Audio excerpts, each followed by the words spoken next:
Okay. All right. Now that we solved traffic problems here. Good evening. This is a meeting of the Leominster School Committee. It is 5 p.m. We are here at Appleseeds, and it's a meeting of the school committee. Will all stand, join me in salute to the flag.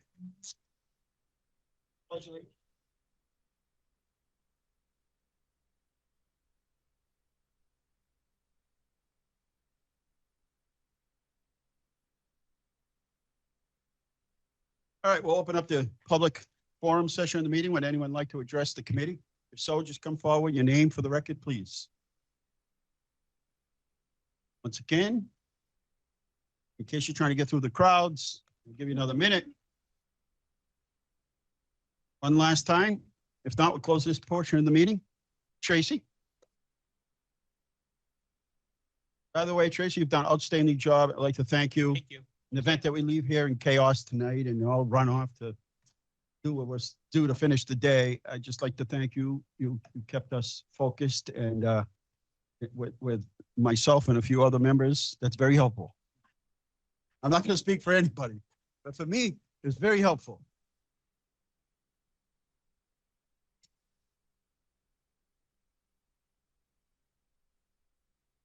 All right, come on up, make yourself comfortable. Adjust the chair wherever you want. You can stand, you can, whatever makes you comfortable. I think Same as last time. This is a little more cozy, I think, than the original interviews. Well, we were Just a 16 view, people. So it was large. We were 16 Basic. people, like, yeah. All right. I guess I get You got the first first one. question. I like that. All right, how would you work to become part of the Leominster community and supporting our school district? First, if I could say thank you for having me here. I'm very excited to be here and honored to be a finalist. Again, enthusiastic about the opportunity. I think I do a number of things to be part of the Leominster community. The first thing I would do is I would hit the ground learning. I think the goal would be to learn about the community, learn about the schools, learn about the relationships with the city and the school department.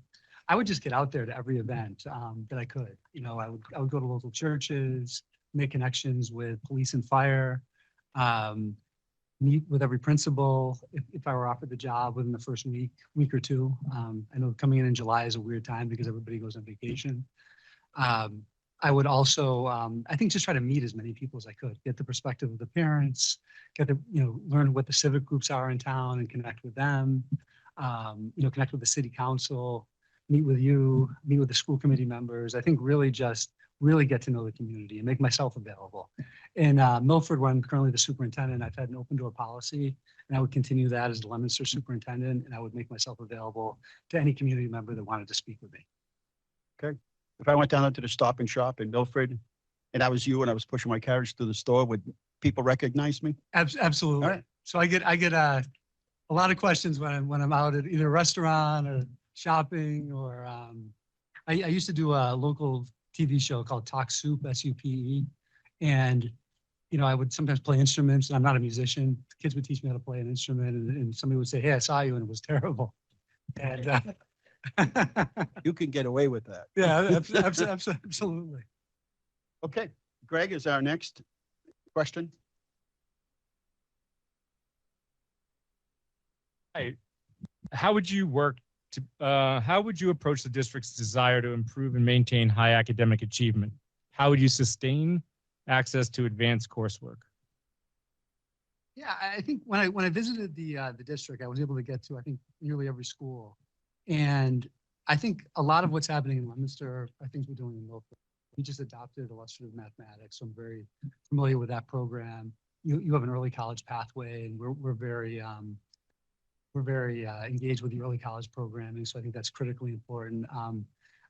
One of my goals is always to make sure, let me answer the second part first, and I'll talk about the first part a little bit more, is to make sure that every student, if they so desire, have access to the highest level courses. So whether it's advanced placement, early college courses, I know you do Project Lead the Way, Pathways, in the schools. But I think making that access available and the ability for students that they don't get like put on a particular track, they have an opportunity to kind of, move up and take the most rigorous coursework that they can. In terms of improving and maintaining high academic achievement, I think what I would do again, I think it goes back to the first question about just learning what's happening, learning what's going well, finding out where some of the challenges are, and in working with the administration, working with the central office team, and kind of building on the plans that are already in place. I think the goal isn't to come in and say, we're going to do it the McIntyre way.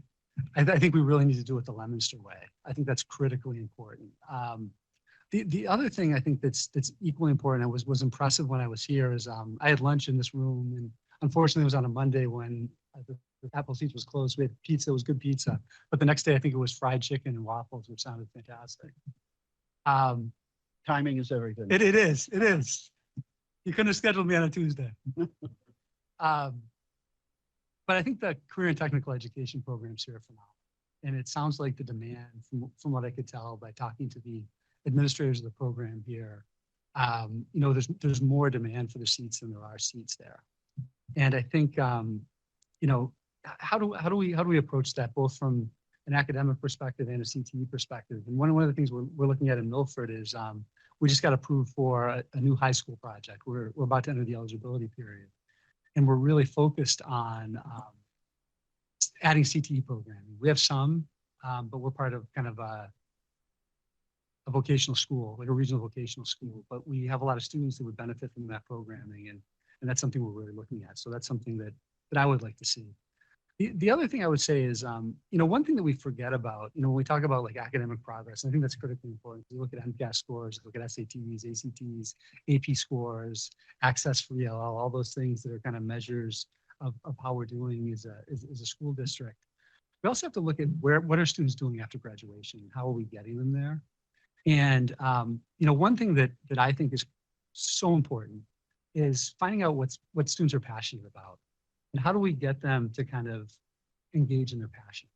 If someone's passionate about woodworking, we have a program here. If someone's passionate about the arts, what things do we have that will get them to where they need to go? And I know about, 2/3 of the students who graduate from Leominster are going on to either 4 or 2-year colleges, and about 1/3 are going directly into the workforce or the military.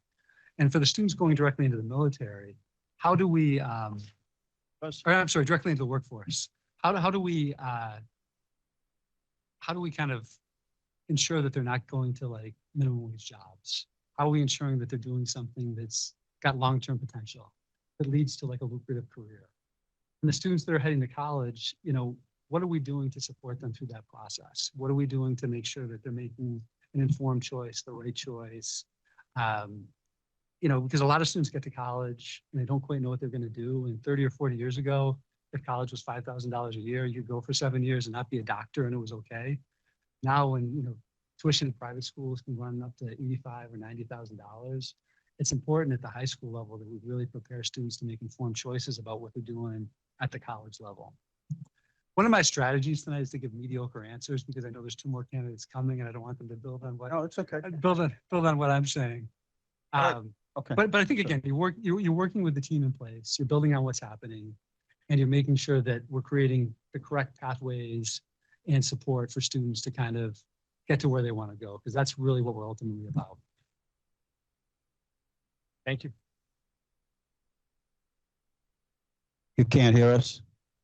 I'm gonna move the mic All right. closer. How's that? Is it on? We're competing with the. Test. Is that better? We're competing with the air conditioning unit. It's distracting to watch myself give the answers. Because I'm Stop looking. just drawn to that picture. Pay no attention to that man on the screen. All right, next question is from Mr. Hool, Mr. Ron Hool. Good evening, Kevin. Good evening. Please speak to the needs of adult learners and how you work to address them. Had that conversation at the last meeting I had. Are you talking about like the faculty and staff, or are you talking about adult learners in the community? I'm talking about the students who've already graduated and they've been out there and they find out there is no there. Then they come back Okay. and they have to reinvent themselves against their will. I'm a living example of that. And you were talking about all these courses and whatnot, but the thing of it is, are the courses directed towards adults 20, 30, 40, 50 years old who have to reinvent themselves? Any kind of service that, yes, it attracts them, it makes them a functional part of society. What would you do? How could you do it? How would you change certain things that are not done?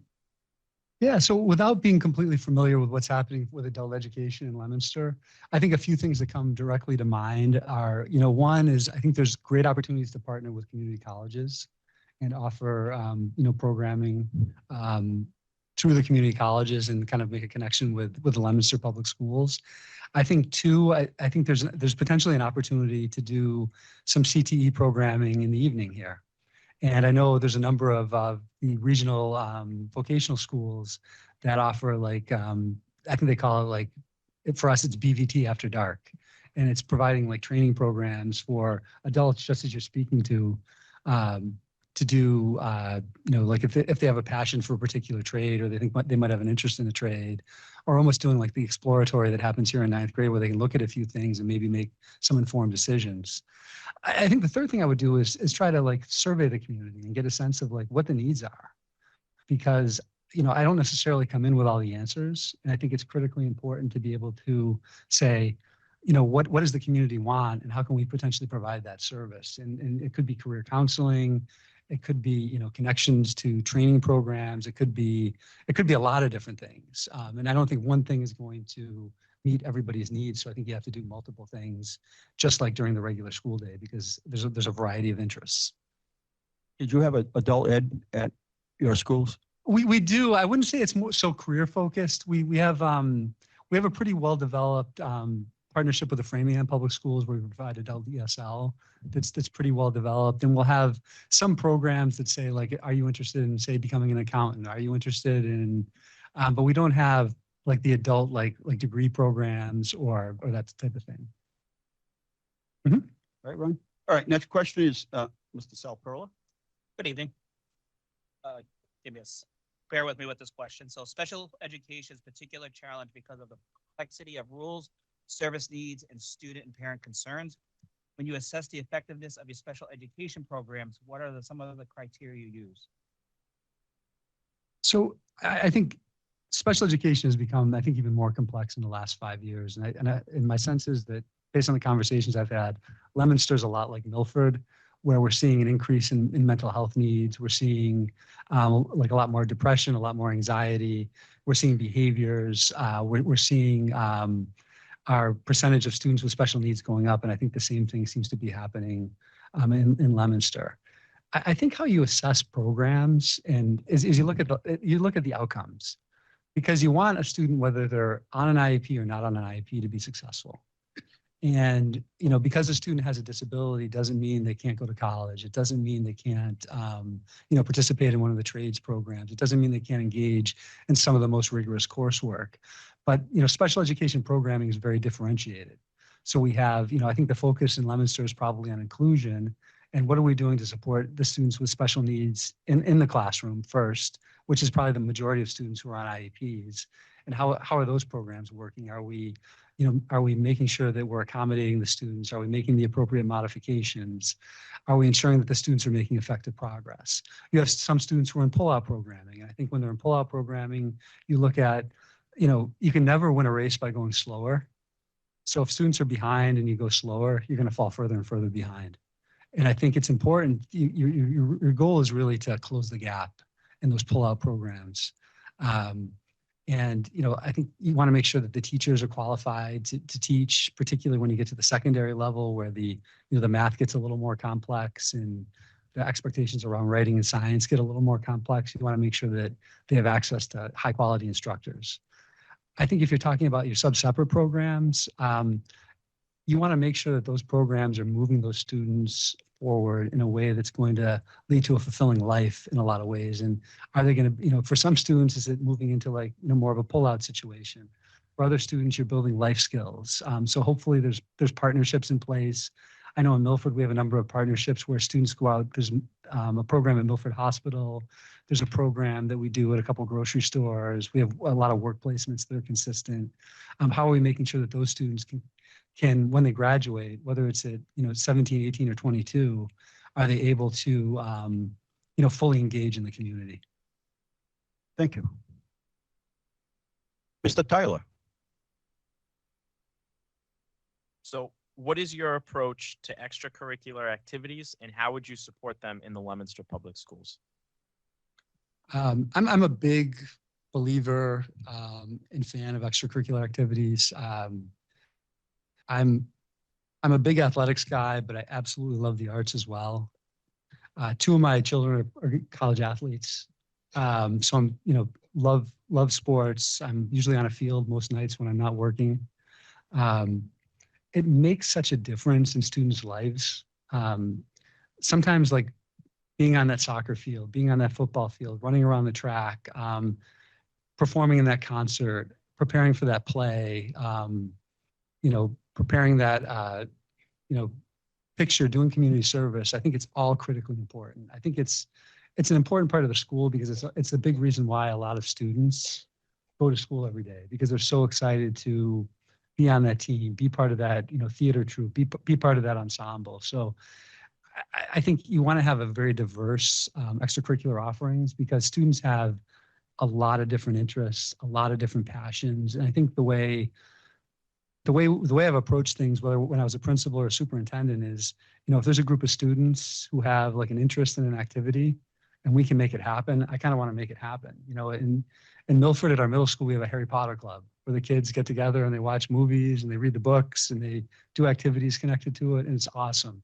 We have another group that goes out and does hiking and climbs mountains and that sort of thing. So I think the more different things you can do, the other thing it does too, not just for the students, but it gets the teachers excited too. And it builds relationships in a very different way where teachers have a different relationship when they're a coach or they're an advisor. Then, I don't want to say just as a teacher because the teaching relationship is so important, but it definitely like the relationship you have with your coaches or your band director or whatever activity you're involved in is a different kind of relationship. And I think that's so important too. So I think it works on a lot of different levels. So to summarize, big proponent.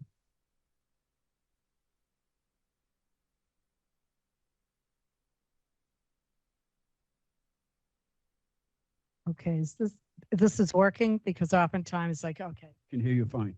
welcome, Dr. McIntyre. Thank you.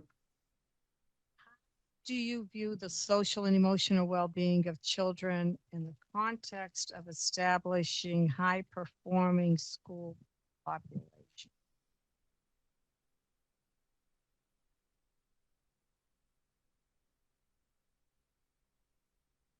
Okay, so I think students are under more pressure than they've ever been. It's very like the most selective schools. I think the students that are like trying to get into the most selective colleges and universities, so much more difficult today than it was 10, 15, 20 years ago. And I think students feel that pressure to get that perfect SAT score, get that 5 on the AP exam, or get straight A's. And I think sometimes as educators we need to take a step back and say, how can we reduce the pressure on these students, and how can we provide more support than just putting a target there for them to reach to, because we're seeing like a lot of our high performers really struggling with, I think, anxiety around the college admission process, the amount of homework and making sure the homework is perfect so you get that you get that A in that class, because if you don't get that A, you're not getting into Dartmouth or Duke or whatever the college or university is. I think it requires a little bit of a different support, because I think you can say like, hey, we can do whatever we can to release the pressure. And a lot of the pressure for these students, I'm going to try to get a little closer. A lot of the pressure for these students is internal. And I think if we can reduce some of the external pressure, I think it can reduce some of the internal pressure that the students are feeling and facing. I've seen, so many students have breakdowns around, exam time or around college admission, like acceptance day, or when they're trying to put college applications together. And again, I think you need to provide that support. You also need to kind of say that it's okay if you don't get into an Ivy League school or an SCAC or, a place like University of Chicago. I think there's a lot of great colleges and universities out there, and it's not the end if you don't get into your top choice, your top 3 choices, or sometimes your top 5 choices. And I always advise, students, and I worked as a college placement director or college guidance director many years ago. And we would really focus on looking for fit and having balance too, which I think is important. Because if you're not able to have fun when you're in high school, I think that's a real problem. And I think if you're not enjoying yourself when you're in college, I think that's a real problem. And I think there's ways to kind of get students to realize that sometimes having a little bit of balance is important. And, whether it's, participating in an extracurricular activity, whether it's getting a little additional support from a guidance counselor, whether it's having a meeting with a family and just saying like, this is where you're at. This is the reality. It's okay if, you get that A-. It's okay if you get like a 1400 on the SAT. It's not going to be something that's going to ruin your life forever. And I think a lot of students don't have that foresight or experience to realize that, there's a lot of great colleges out there. There's a lot of great universities. There's tons of opportunities, and you don't want to hyper focus on one thing or 2 things. You want to be able to kind of say, this is kind of what I want to do. What are some places that are going to get me there, or what is a pathway that's going to get me there? So I'm a big believer in trying to lower the pressure rather than increase the pressure, because I think we're killing our highest performers in a lot of cases. Thank you. Thank you. Melissa? Welcome back. Multicultural experiences are much more than just race, language, or place of origin. What experiences do you have that relate to multicultural experiences, especially when some cultures are different than your own? And how do these experiences affect the way that you work?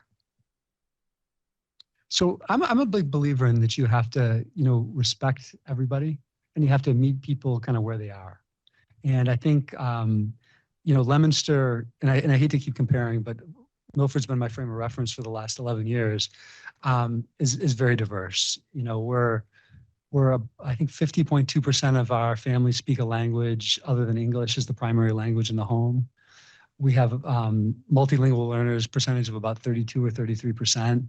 And this has increased dramatically in the past, 11 years since I've been in Milford.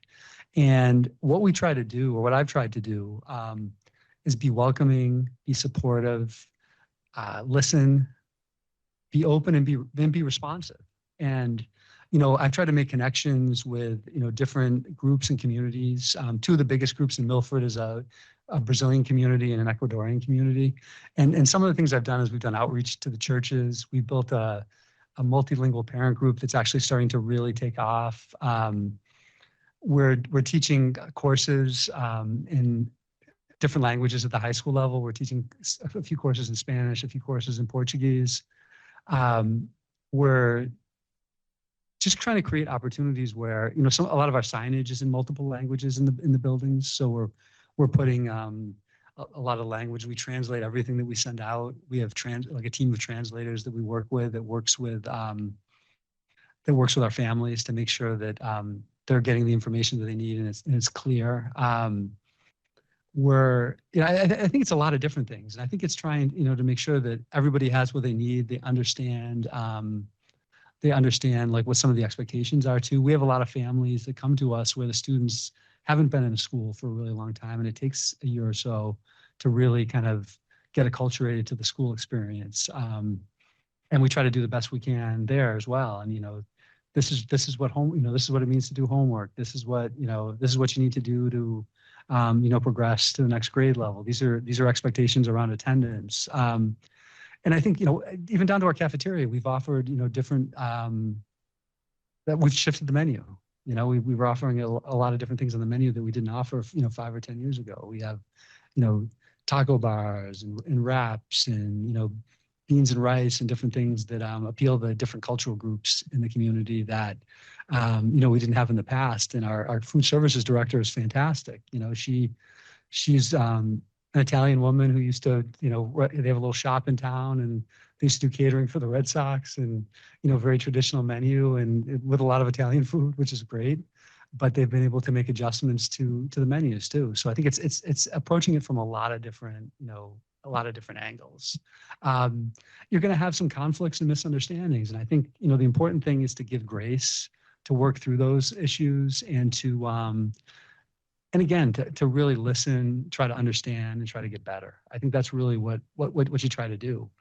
At the end of the day, you want everybody to feel welcome. You want everybody to feel like they belong, and you want to feel everybody feel like they're part of the school community. And I think that happens in a lot of different ways. And I don't know if that fully answers the question or you get a sense, but I think you have to be opening to making adjustments to practice. Thank you, Melissa. Thank you. Next question, Jen. Jen? Welcome. Leominster has 3 high schools operating under one roof. How would you support and sustain the work at each to serve all students in the district? I think it's just making sure that the 3 programs are kind of working together. And it sounds like, just based on my conversations when I was here, that's kind of happening. We have a preschool and a high school together, which is interesting. We have the kids at the beginning and kind of the end of their academic careers, and the preschool director and the high school director regularly work together. I would encourage the 3 principals or directors to meet regularly. I think communication is key. It's so important for the 3 programs to communicate. So you don't take the auditorium on a day when another program does those kinds of things. I think it's collaboration. I mean, they're all Leominster students. They're all our students, and I think you're trying to make it work the best for all those students that are there, and just creating opportunities for, the administrators and the staff to kind of work together. So there's, no misunderstandings, no challenges. I don't think it's that difficult to do, to be honest with you, or it shouldn't be. And I think, it's something that if there is an issue there, I would, definitely work with the folks to make sure that, we're able to work collaboratively together. We had an issue in Milford where, we have an interesting grade configuration. We have K2 that are 2 separate schools of about 500 students each, and then 3 through 12, everybody's together. And the experiences were a little different. This is much better because it just went black for a second. It was, it's better than the back because it went I thought I just had a bald spot, but it's really bald back there. But it won't hurt you. Yeah, trust so me. I like this view a lot better. I never look. Yeah. Yeah, so I like the front. The front view's a better look. I'm feeling the empathy here. But one of the things we did was the experiences were very different in the K2s, the 2 different K2s, and it just happened over time. Like they just kind of diverged. And so one of the things we did is we said, hey, let's start converging our programming. And I think the schools can be a little unique, and I think that's okay. But the principals met regularly, and then we included our 3 through 5 principal, which also helped with transitions. So, the principals met on a weekly basis. I joined for a little while, then I stepped back because they really didn't need me there. They probably didn't need me there from the start. I just said, hey, we got to start meeting and, kind of bringing this together. But I think those are the types of things you have to do, is to just get people in the room together talking. And a lot of times, like if people don't talk, they assume sometimes the worst. My approach is always assume the best intentions from the other person. That's where I start. Sometimes that's not where I finish, but that's where I try to start. And I think I do that at the high school level. If there was communication issues, and I'm not saying there are, but I'm just saying that's how I would approach it. Okay, Josh?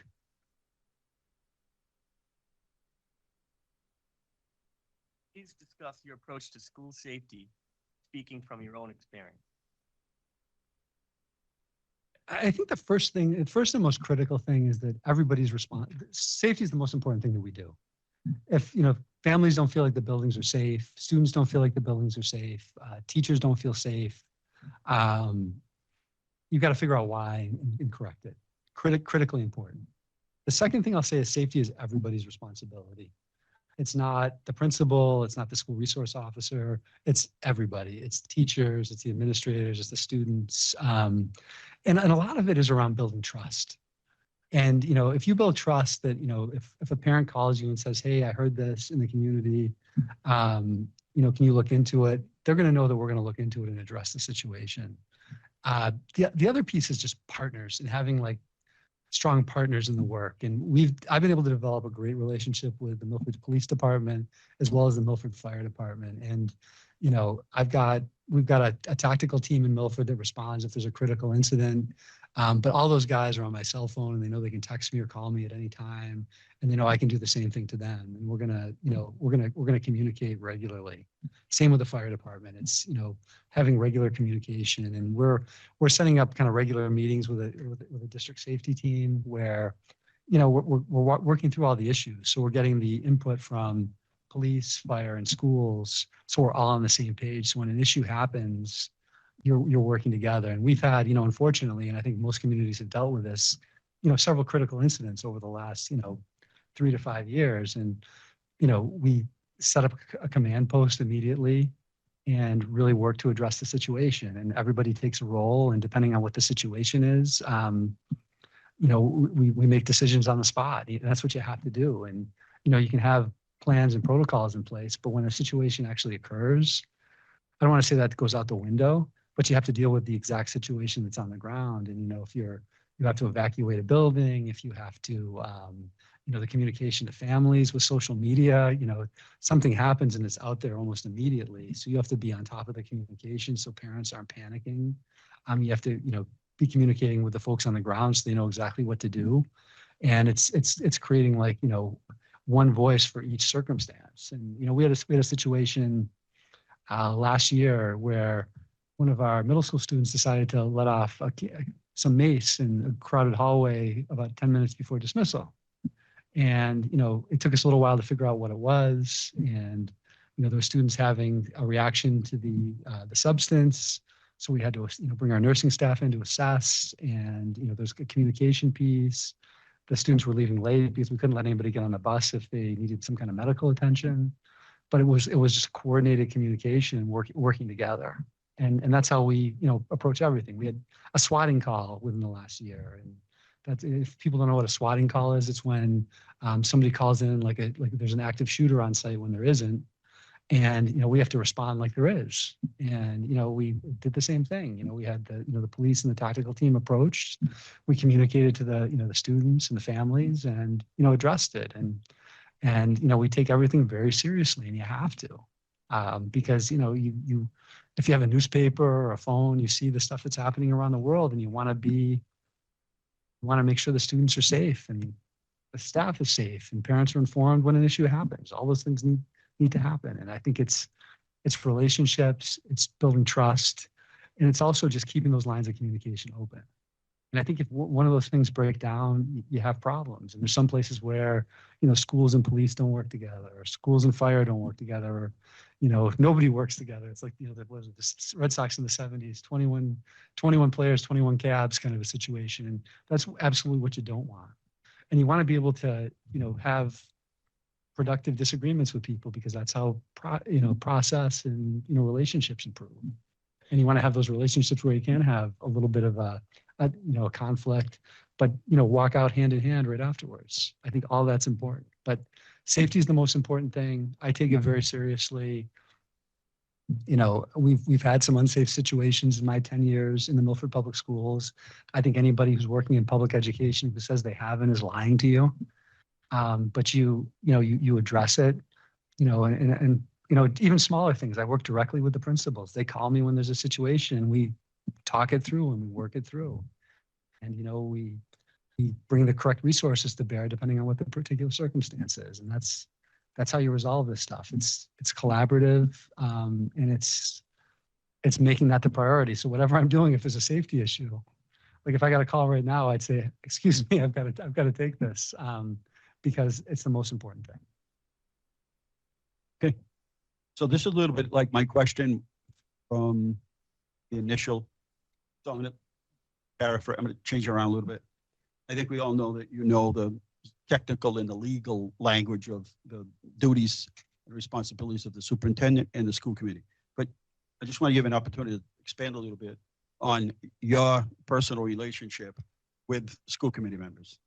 I know we know the legal part, but Yeah. I don't think I asked the other part, which is, well, so how do you really get along? You know, how do you really interact with the school committee? Yeah, I think it's very similar. It's, I think just being completely like an open door. Like right before I walked in here, a school committee member had a question. They texted me and said, "Hey, do you have 5 minutes?" I said, "Absolutely." It was a very small thing, but I just, responded to them. And if I were to be afforded the opportunity to come and be the superintendent in Leominster, I would take the same approach. Just the best way to reach me is always via text. I'm happy to answer a question. I try to be as transparent as possible. If people have a question on what's happening in a particular place or what's going on in this particular school, I'm more than happy to have that conversation. I also understand, go back to the legal piece that, there's one committee that kind of speaks to me as like a general supervisor, Right. but there's also, I think, those important relationships that need to happen. And, you need to have those conversations. You need to have the ability to say like, "Hey, I'm concerned about what's happening with the Fallbrook building project. Can I come in and have a quick conversation with you?" Or, "Hey, I'm concerned about how, we're doing admissions in the CTE programs. Can I have a conversation?" I think all that is good. And I think it's important. So I think I try to be available, open, almost to a fault, I think, to some degree. But I think it's important to be accessible because, you ultimately are the elected officials that are responsible to the community. And I'm kind of the conduit to the school system. And, what I try to do too, just in terms of communication, is if there's an issue that's happening in real time, I try to send a text immediately. If it's something that's not an emergency, but I think you need to know about collectively, I'll send an email to everybody. It's kind of how I operate. And if you feel like, "Hey, I really feel like the group should have known about that," I'd say, "Okay, in the future, I can add that to the list of things I communicate on." So, I'm pretty good about taking feedback. I'm pretty good about, changing course and changing direction on things based on the needs. And I've had 8 different committees. The committees have operated in 8 different ways, and I've had to adjust and adapt to that. That's kind of how does that kind of get to what you're? No, exactly. I think that's, do I speak for us? I think that's what I knew last time it was more of the, what's the legal. Right. definition, What superintendent and the school committee did. That was just more of, your interaction and what your style is. Thank you. Tyler? So as our superintendent, what would be your vision for our district? So I think the vision would develop over time, to be honest with you. But I think, I want what's best for the Leominster students at the end of the day. And how can we create programs or improve upon programs or adapt or adjust to make sure that every student is getting what they need and we're moving every student to get to where they want to go.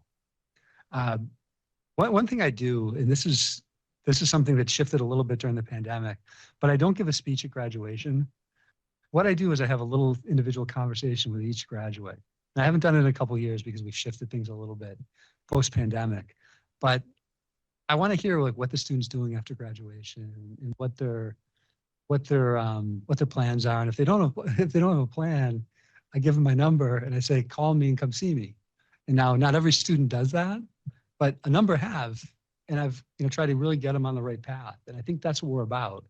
So education is about moving students from point A to point Z, really, when they start with us. If they start with us in preschool or kindergarten, how do we get them to where they want to go? And how do we meet what the community needs and expectations are for what, a high quality education is? So I would want people to say that, Leominster is the absolute best school district that meets the needs of the students that it serves. And I know there's been discussion about school choice here, and I would want us to be like a school choice destination because we have such exceptional programs and we have such exceptional extracurricular activities, and the overall experience is phenomenal that every student and every family would want to be part of the Leominster school community.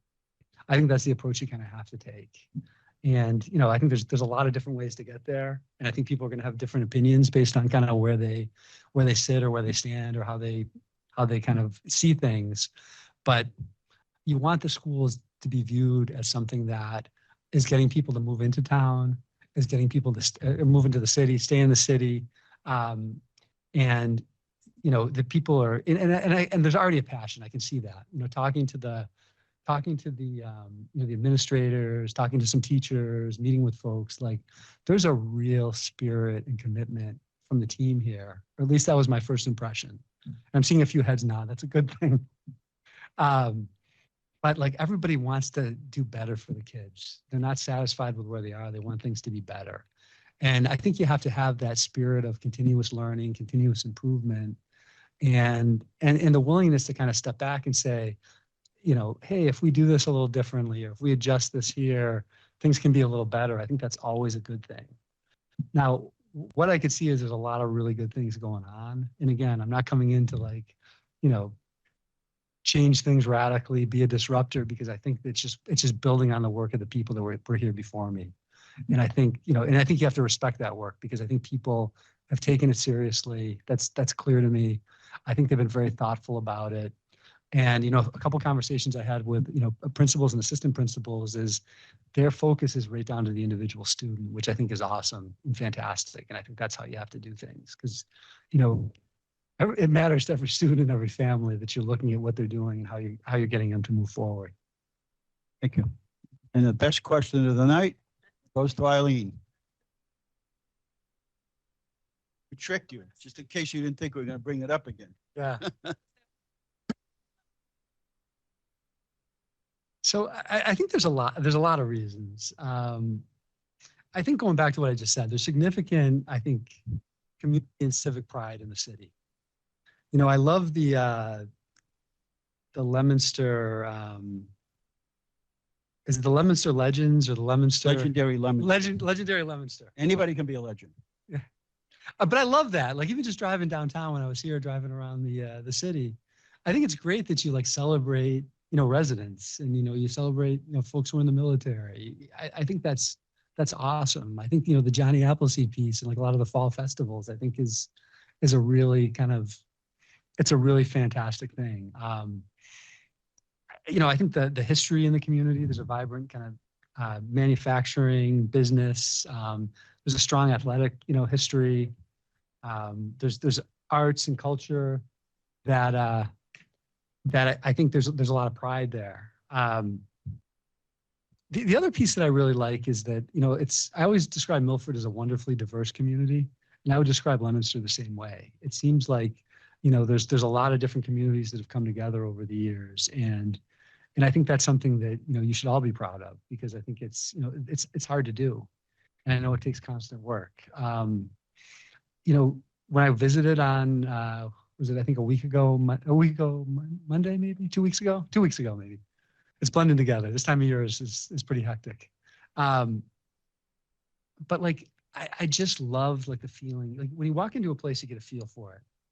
You know, and I think every school I walked into, I was like, I like what I'm like, you know, I love the conversation. I like the culture. I liked what the principals, assistant principals, teachers, some of the central office staff had to say. I think like everybody was working towards good, like what I would consider good goals. And I think the things they were working on academically, I think were really good too. So I thought that was fantastic. I love the CTE programming at the high school. I think that's something that, you know, really excites me. It's something that we're trying to get more involved in Milford. So there's a lot here. I think to like summarize those, the community pride. I think there's a real positive. I got the feeling there's a real positive culture in a lot of the schools. And again, I don't think any place is perfect every day, and there's issues everywhere. But I just got a real good impression when I visited. I had a very positive experience during the first round of the interviews. Jennifer, I think, had a positive experience when she visited Milford. She met a couple characters. But I think like I would be proud to be the superintendent in the Leominster Public Schools, and I would give it my all. I think you should know that. And that's what I do. I throw myself into things. I'm kind of a 24/7 guy. And, you know, I would get involved in the community. People would harass me at the grocery store in a positive way. But I'd be available, and I'd be, and I want to do things like the context of the city matters so much. And I'd want to like build upon what's working and, and really try to like, move us in that direction where we are the premier, city district in Massachusetts. And everybody says, hey, I want to be part of the Leominster Public Schools. I'm going to default to Milford sometimes because I've been there for 11 years. So you'll have to pardon me for that. But I think that's why Leominster. I think I'm excited about it. Other than asking us when we're going to make a decision. That's all. When I always ask everybody, do you have any questions? They're like, yeah, when are you going to make a decision? We don't know. It sounds like tonight, right? Is that Could be tonight. It could be Okay. tonight. Well, I think Do you want to ask it? You want to ask a question? We have a question there if you want it, unless you want to wait for the next round. It's okay. All set?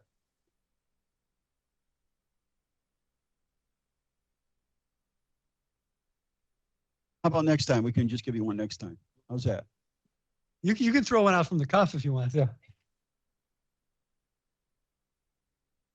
Yeah. Do you own? Milford is red. Do you have any? Ooh. Do you have any blue clothes? Wait here a minute. Look like it. This is like blue from all the way down to the socks. Yeah. Milford Scarlet Hawks. Scarlet Hawks. Any questions for us? Yeah, I mean, I think I would say I'll ask 3 questions. I don't know how much time we have. Are we good on time? Ask the question. We'll let you know. It depends on the answer too. Go ahead. I guess what are you looking for the next superintendent to do as a school committee members? I don't know if like maybe a couple people want to answer that. Like what are you looking for that person to do? I think we touched on that a little bit, but it wasn't the whole committee at the subcommittee that started it initially. And looking for a leader. We don't, I want to speak for everybody. We don't expect a superintendent's going to understand every single thing, like everything about, CTEI or everything about, the whatever program it might be. But we need to, we have a vision. We're out in the community. We hear from people. It's very diverse in many, many ways. And yet we sort of have a kind of mission, and superintendent's the person that, follows through with the mission to make sure that every kid gets the best education they can here. And I say this all the time, teachers, guidance, staff will do anything for any student to succeed. Along the way, there's some people who don't take education so seriously. They're not interested. They're bored, whatever it is. We've even tried to. That's weird. That doesn't happen in Milford. It does. It happened to me. But I mean, but at the same time, we have so many more options today than we had and 20, 30 years ago to try to, galvanize that interest, to try to, provide the spark. So I think what we look to do is move the system forward and adapt as we go along, because the world's changing on us faster than anyone, and we could ever imagine. We could all talk about stories about when I was young, but man, this young thing is moving quick. I mean, it just is. Technology is just. It shifts every like 18 months. Yeah, but it's 18 months is now 18 days. I mean, Yeah. things change fast. Yeah. And so, we want somebody that can lead us and be part of the community and recognizable in the community and build support on the outside. I mean, we're going to have to build a new school, and it's, you take every project that we've ever done in the city, add them all up. It still doesn't, it just about comes close to what it's going to cost us to build the next school. Right. We need the support of the community. Superintendent is, that person that's out there with us, making making the case, right? Yes, I would add to it that we need, a leader like Dean said, but somebody who is able to make decisions when needed, hold people accountable, but also to celebrate all of our successes, to be visible in the community, to, help every child achieve their optimal level of success, whatever that may be for that child. But to really, be part of the community, not only the school community, but our greater community, and really to partner with the school committee, with the parents, with our stakeholders, obviously with our teachers and students and other staff in the building, and really challenge everybody to do the best that they can do, and provide the support in order for them to do that, and that's not always easy, to come together in crisis. but also to come together and tout our successes and celebrate, all those things that make us Leominster. So what I would add, I don't know what other people would add. Well, we're gonna be running out of time. Is anything anybody want to jump in? Go ahead. I would just add to both of those comments were exactly what I would say. Important to me, and I would imagine others. We're just looking for someone to champion efforts behind every student, every person who walks in any classroom that we see.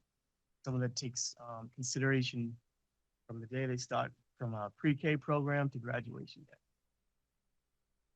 To really take that. I think I explained in the past, and maybe Melissa can even identify with this, and some of the other members. At one point, if somebody was renting an apartment, it was in the days of the newspaper, you had an ad in the paper. If they found it, you would just put a phone number. When they found out where it was, they'd say, "I'm sorry, I don't want my kid going to that school district." Right.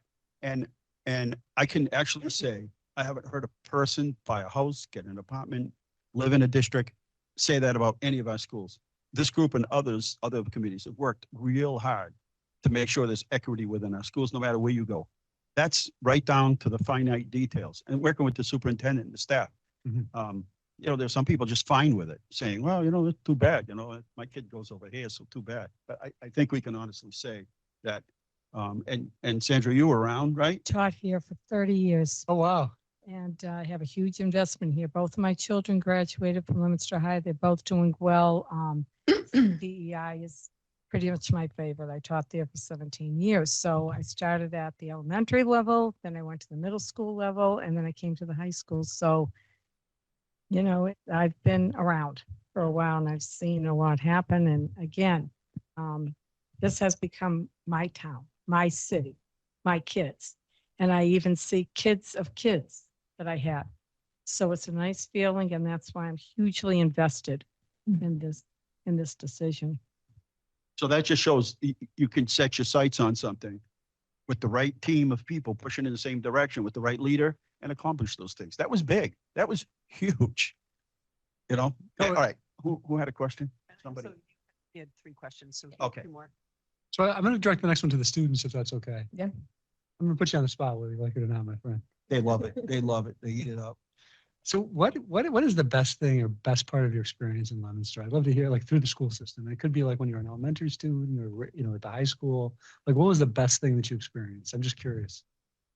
Yeah, I'll go first. So for me, so far, the best thing in Leominster High School that I've personally experienced is the SHOT program here. So when I was a kid, in every single school I went to was mainly academics. I had really nothing else to do. I didn't do sports, but when I was a freshman coming here, I saw the programs that they had here about alternatives to academics. And, I like academics myself. I highly strive in my grades, but, I like to find something like a skill that I can put all my ability into. Me personally, I'm in culinary. I've been there for 3 years, and I enjoy it very much so than I would, say in academics all day. So CTI is a huge part of why I'm representing, why I'm so involved in CTI as a whole. That's because I just love shop in general. Great. I would say more so extracurriculars and the overall sense of community in Leominster, the relationships that I built with teachers, especially at the high school, are very strong and ones that I'm going to take with me when I graduate, when I leave. I'm in and out of teachers' rooms, even when I don't have their class. I'm with them, and those relationships have been very strong. But when it comes to extracurriculars, I played football and then I used to play baseball. And the sense of community revolving around our extracurriculars in Leominster is very special and is something that has been very special for many, many years. And I think anyone, whether it's the mayor, anybody on this committee, can testify to that.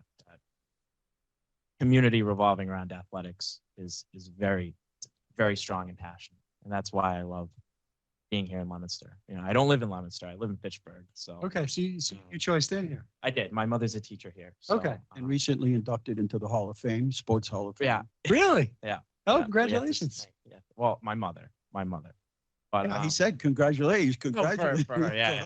Yeah. But Pass it along. It's not all about you, Tyler. I had to sit through hours. Yeah. But athletics, I would say extracurricular. And then my last question I'll just throw out, like, I don't want to end on like, I don't think it's a negative necessarily, but what are the challenges you see as like, for the next 3 years that you say like, hey, we want the school team to tackle the 1, 2, or 3 things? Like this is, what's that? Money. Yeah.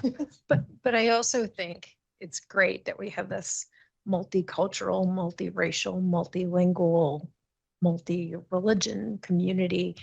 And I think like with everything in life, 99% of the intentions and the people that you're going to come across are good and well-intended, but then there's that 1% that creates 99% of the struggle and the battle. So I think it's going to be able to have a strong backbone and have pushback as our world and our community and our country are changing and going through changes in patience and tolerance and educate culture. Yeah. Yeah, very, very true. It's great that we have a very diverse community, but sometimes those diversities don't always get along. Diversity of opinions. too. Yes.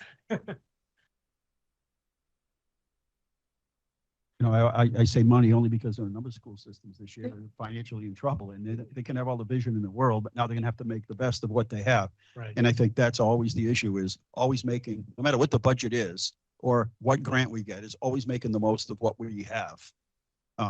Because sometimes there's, nothing that you can do about it. So you have to do what's best. But I think it's just adaptability is there are so many more occupations and so many careers. Like you said, he was always interested in academics, but he knew he wanted to do something else Mhm. other than that. Which I think is awesome. Yeah, and excel in that, put his other extra energy into it. And I think we've got to connect more students with more experiences and show them the different opportunities, literally show them the opportunities that are out there so they can decide themselves. Some people are very visual. You got to show them. And when they see it, they're like, yeah, that's exactly what I want to do.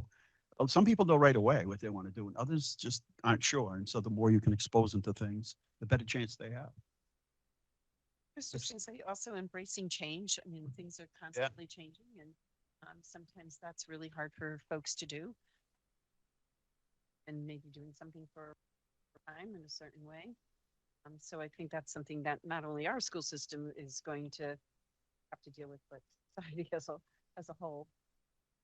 Change is hard, and things are changing quickly, as the mayor pointed out. Thank you very much. Yeah, thanks for having me. All I'd right. be honored if you were to Thank select you. me. I think I'm going to make a recommendation to adjourn the meeting now so everybody can get to. Good move. All in favor? Well, at least you took leadership. Thank you. Have a good night. Good luck with the rest of the meeting. We'll take a couple minute break and I'm then gonna say, can we?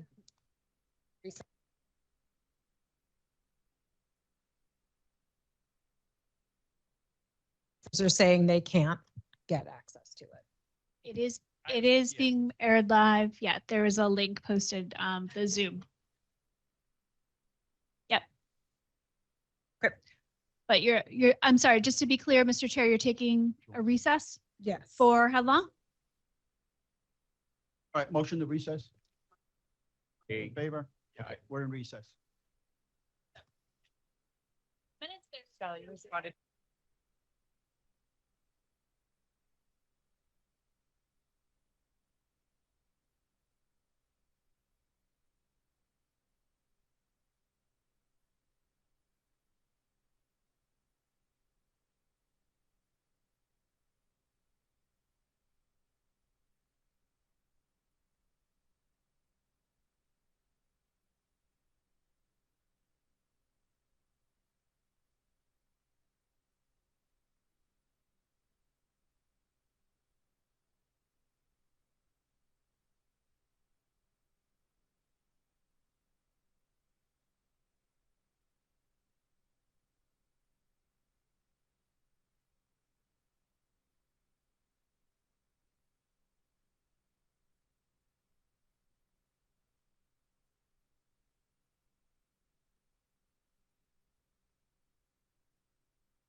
recess.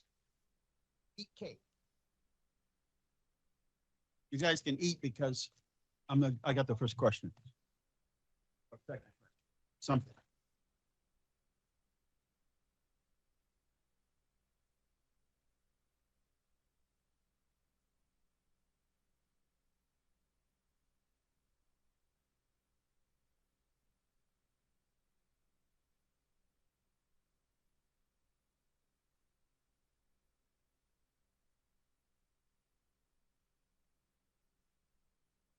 Oh, so not everybody met it.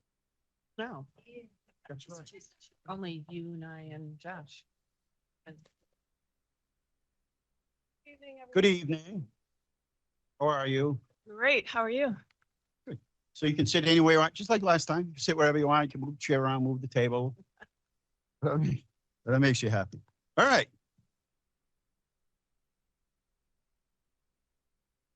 I just so happen to have the first question. You can see everybody's got the nameplate here, I assume. Oh, does anybody have one? You can't be anybody you want tonight. You have to be you. All right. First question is, how would you work to become part of the Leominster community in supporting our school district? Well, good evening, everyone. My name is Renee McCall. I am very As happy- close as you can speak, Not you, because- it's us, it's the Oh. room. yeah. It's not you, it's me. Okay. Very happy to be here this evening. As I think about this question and coming to Leominster, I think it's really important to start with a listening tour. And what that means is making connections with the school leaders, teachers, all educators, partners, businesses, families, students, ensuring that we make a connection. I think it's important that your core values as a district align with my core values as an individual. And I think it's really important that we develop trust early on. We'll be meeting frequently, really with the vision of ensuring that all students in the Leominster Public Schools have access to a rigorous, engaging, culturally responsive, and relevant education. And so I would make sure, again, to prioritize meeting with everyone, all the stakeholders, to ensure, again, that we are aligned on our mission and vision, to ensure that all students have what they need to be successful, both in school and beyond. And how about outside the community, outside of the different, organizations, the chamber or the, businesses, et cetera? Absolutely, all of the above. Even though I am not from Leominster, I have a commitment to be of Leominster.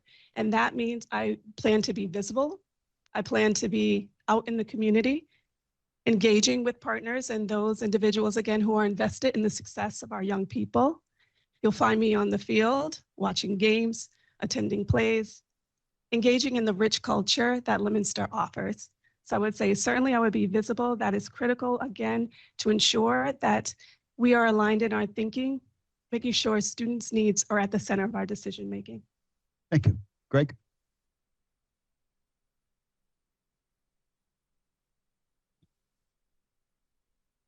Hi. How would you approach the district's desire to improve and maintain high academic achievement? How would you sustain access to advanced classwork? In doing research on Leominster Public Schools, I know recently there was a site visit completed. I know the report is forthcoming. However, the most recent site visit was from 2012, so I reviewed that. And in that report, there are some glows, some bright spots, but of course there were areas for improvement. And one of those was around highly qualified instructional materials. And what I noticed in looking at school committee meetings, as well as line by line looking at the budget, I can understand that there has been investment in those high quality instructional materials.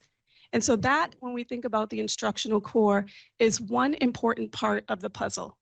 So we want to ensure that students, again, as we analyze our policies and procedures in the district, that we identify and disrupt any inequities that exist that present barriers for our students to high-level courses.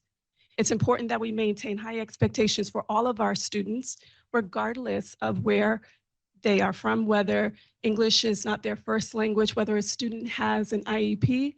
it is important that we provide what is necessary in terms of the resources, in terms of the learning experiences, high expectations, ensuring that teachers have what they need in terms of professional learning so that they can serve the needs of all of our students. And those needs are unique to every student. And it's important that we have relationships with them as well, that we know something personal about them and their families so that, again, we can leverage those relationships as we push those students to higher coursework and to ensure that they have what they need, both in school, again, and beyond the doors of the school. So I would ensure, again, that we look at those policy, identifying any barriers that we unintentionally are perpetuating, and so that students, again, can have the opportunity to be, to have access to higher level coursework. Thank you. Thank you. Sal? Oh, Ronnie, I'm sorry. All right, I always get bypassed anyway, so what the heck? I always save you the last because you're the best. No, it's okay. I mean, hang, I'm used to it. Anyway, good evening. Renee. Good evening. Please speak to the needs of adult learners and how you work to address them. When I was a principal in Boston, one of the needs that we identified was students who were over age and undercredited. And what we found was those students were impacted by some decisions that they had to make, whether it be working after school and just not being able to make it to school on a consistent basis. And so we had to get creative to think about how we might be able to create alternative pathways for them to be able to graduate. So one of those things is to create a flexible schedule. So the schedule at the high school was probably 6.5 hours. We created an opportunity for students to come at various times throughout the day and also to have access to online coursework. They also were assigned a mentor, and that mentor checked in with them on a frequent basis to ensure that they were making progress. So I think the coaching, the mentoring, the understanding that not all students are going to be able to follow along in a traditional pathway to graduation, and that we have to be open and creative with those decisions to ensure that we're making again, that we are removing barriers and making sure that students are able to graduate and again, be able to exceed those expectations that we have for them, but it may look a bit different than another student, and there's no one size fits all. So we want to, again, make sure that we have opportunities for them to reach those expectations in a different way. When I say adult learners, I'm not just talking about the kids who just graduated from high school. I'm talking about the kids who have already graduated. They've already gone out there, and there is no there there. Did you have adult learning programs at any of the schools that you worked with or any of the districts? So when I think of adult learner, I'm thinking about a student who may not have reached graduation requirements, but you're referring to someone who has They've graduated. already graduated, Okay. and now they got to come back, and they have to reinvent themselves. I am an example. I know I keep saying it all the time, and please forgive me. I am an example of having to reinvent myself against So Ron, myself. do you mean like night school or classes during the Whichever way you weekend? want to Okay, dress it we'll up let and her make it answer it then. go. Okay. It's my mantra. Adult learning isn't just for 18, 19, 20. So what would you do as the 40-year-old, superintendent? 50-year-old, and 6-year-old? They have, because they're being forced to reinvent themselves. So what would you do as the superintendent to encourage? It's lifelong learning, let's face Mhm. it, right? But you'd be the superintendent of schools. It only goes up to the 12th grade, right? But what would you do beyond that? What, with your resources or the resources of the city to help with continuing education? Well, to continue with education, I would say I would open the doors to say that mentoring is an opportunity for those who are adult learners coming back into the fold. I think that you could be a living testament for those students who are in the very same position, again, who have alternate pathways to success. There is no one size fits all in that we come from a strength-based perspective. So I would leverage your experiences and to ensure that we are sharing those with the students who are coming behind you. I certainly value all that you bring to the table, and any graduate of the Leominster Public Schools will have a place here in Leominster Public Schools beyond the graduation date. We want to ensure, again, that you understand that you are a valued member of this community and this school system. You have a lot to provide for students. And so I would say for those adult learners, we welcome you with open arms. Did you have adult programs at the, in Newton or Boston? Well, in Boston, I mean, what comes to mind for me is the overage undercredited program.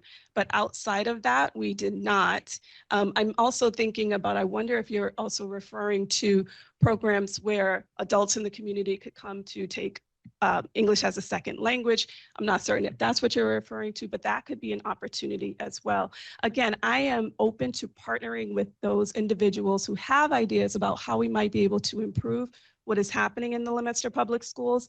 I am a collaborative leader. I am a creative problem solver. And if you have ideas, again, that will benefit all of our students, I'm happy to hear that and work with you to improve the outcomes for our learners. Okay, thank you. Now, so. Good evening. Welcome. So special education is a particular challenge because of the complexity of rules, service needs, and student and parent concerns. When you assess the effectiveness of your special education programs, what are some of the criteria you use? One of the things that immediately come to mind for me is the opportunity in the Newton Public Schools to cross collaborate with the Department of Student Services as well as the Department of Elementary Education. And as we think about the instructional core, we are ensuring that we're providing all of the educators in those departments with a framework for talking about instruction and centering that as we go into classrooms and maintain expectations for all students. And so in terms of special education, we want to ensure it is the least restrictive environment for our learners. We want to ensure that we have programs that meet their needs in the district. We want to be familiar with their accommodations and modifications, making connections with their families, understanding what their strengths are. Coming from that strength-based perspective, I think is important. We want to ensure that all students see themselves as scholars, regardless if they have, again, an IEP. A student might, where English is not their first language, that we are ensuring that they have what they need to succeed. So I would say, again, as we think about our special education programs, we want to ensure that we are familiar with their needs. We want to ensure, again, that it is an environment where it is the least restrictive as possible. We want to ensure that students also have the ability to have access to grade level materials. So when I talk about the instructional core and ensuring that everyone has that idea of what effective, excellent instruction looks like, that's from the special education department, the general education department, elementary ed, secondary ed. Everyone is rowing their boats in the same direction. Again, that all students have what they need to get to graduation and beyond. You want to take it, Tyler, or you're going to take one and he's going to take one? He's going to take my Okay. second one. All right, go ahead. So what is your approach to extracurricular activities and how would you support them in the Leominster Public Schools? My approach to extracurricular activities makes me think about, again, when I was a high school principal, there were students who had an interest in programs that didn't exist. Like the anime club, I remember, was one that students were interested in. I remember one year we didn't have a cheerleading coach and I stepped up to fill that role. I had never had experience cheerleading. I had experience running track, but I wanted to make sure that the members on that team could perform. It was something that they cherished and valued, as well as the families. It was important for them to show up to games and cheer their teams on. So I wanted to make sure that that was going to happen. So I would say if students don't see a particular program or club that is offered after school, that they have the opportunity to find someone who is going to advise that program, and that so that that can take place for that individual and all students. And so every student has a place in the Leominster Public Schools. I want them to feel seen, valued, and heard, and have the opportunity to show up as their authentic selves. And so it's important that we have opportunities for all students, making sure that we have advisors who are also invested in the success of our young people.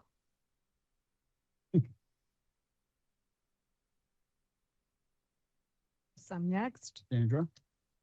Welcome, Dr. McCall. Thank you. How do you view the social and emotional well-being of children in the context of establishing high-performing school population?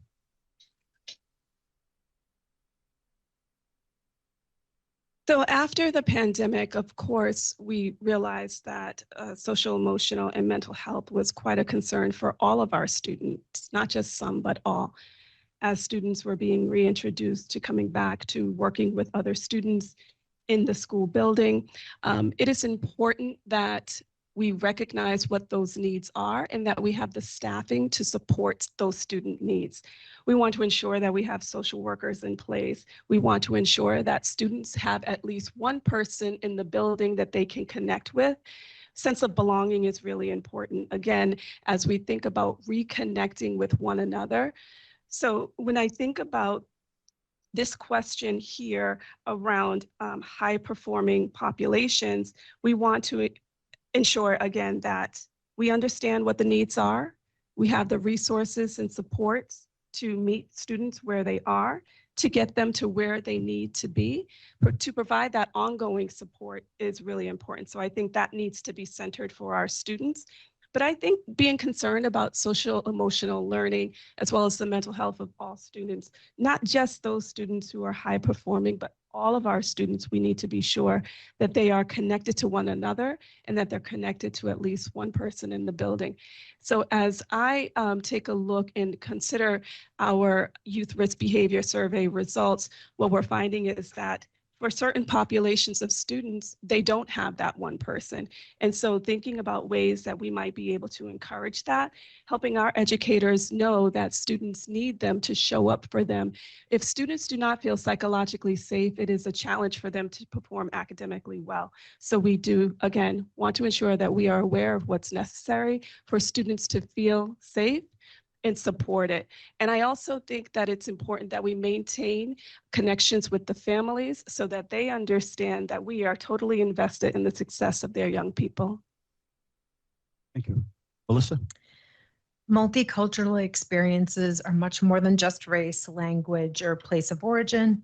What experiences do you have that relate to multicultural experiences, especially when some cultures have different values from your own? How do these experiences affect the way you work? As the Assistant Superintendent for Teaching and Learning, we always want to ensure that we get curriculum right. And there have been instances where some families believe that we did not get it fully right on some topics. And so we wanted to be sure to invite those voices to the table to better understand how we might be able to more accurately reflect that topic and content that we are covering.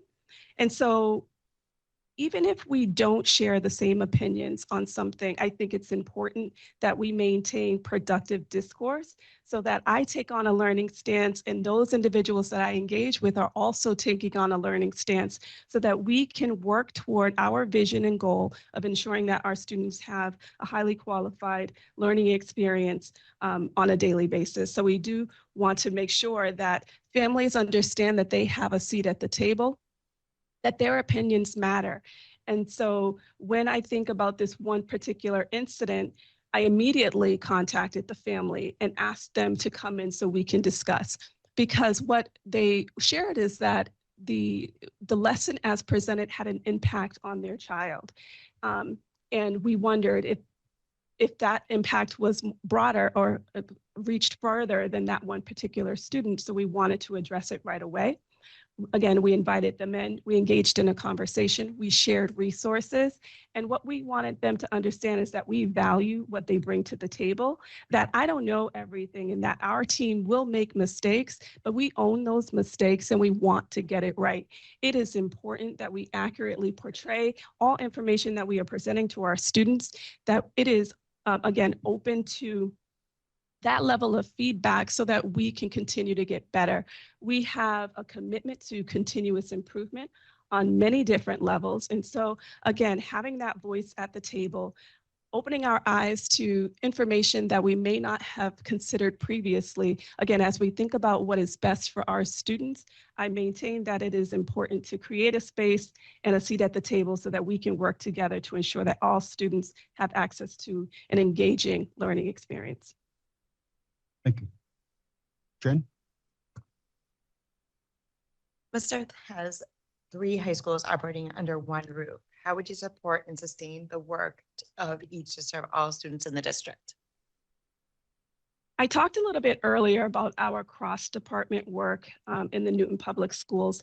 So as I reflect on my visit with the 3 leaders a couple of weeks ago, I think it would be important to understand what their common issues are so that we can work together to solve those problems. I think it's important to be grounded in a common vision that we co-construct so that those leaders own a portion of that co-constructed vision. I think as we consider the importance of the instructional core, making sure that each of those leaders has a common understanding, a framework, common language that we are using to engage in discussion about what excellence looks like for our Leominster Public Schools.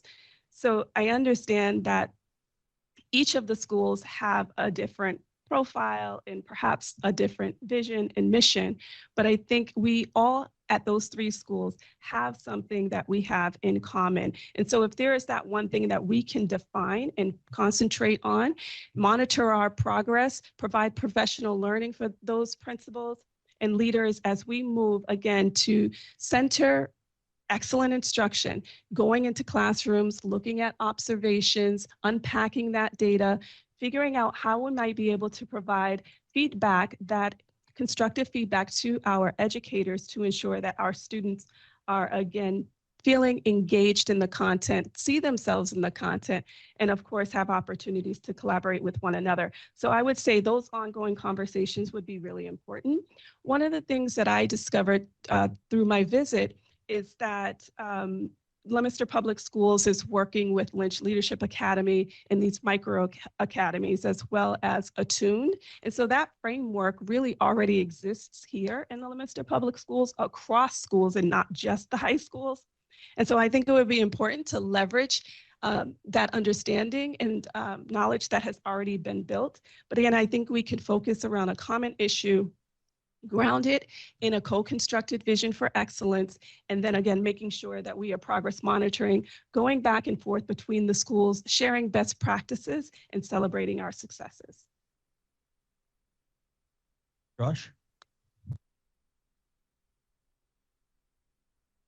Thank you. Please discuss your approach to school safety, speaking of your own experience.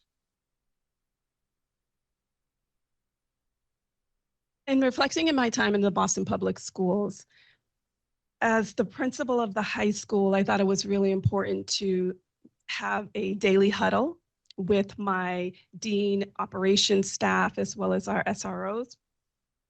Again, thinking about what we are focused on for the day is really important, that we can collaborate around that vision. And so when I think about, it's not only the physical safety, but it's that psychological safety that's also really important. So I would want to make sure that, again, my staff, my operational staff is building relationships with our young people, that we don't only engage with them and their families when there's an issue, but that we are supporting them, we are encouraging them. It's important that, again, that mentoring take place on a daily basis, whether it's in the hallway, whether it's on the field or in the classroom or the cafeteria. So I would say that maintaining those ongoing conversations on a daily basis is important. We want to ensure the physical safety of the building, of course. If there is an issue, everyone should be aware of what the protocol is to get that word out and respond. We want to ensure that families are also on board. If there is an emergency or an issue, we want to ensure that there is a process to make sure that we're keeping them in the fold.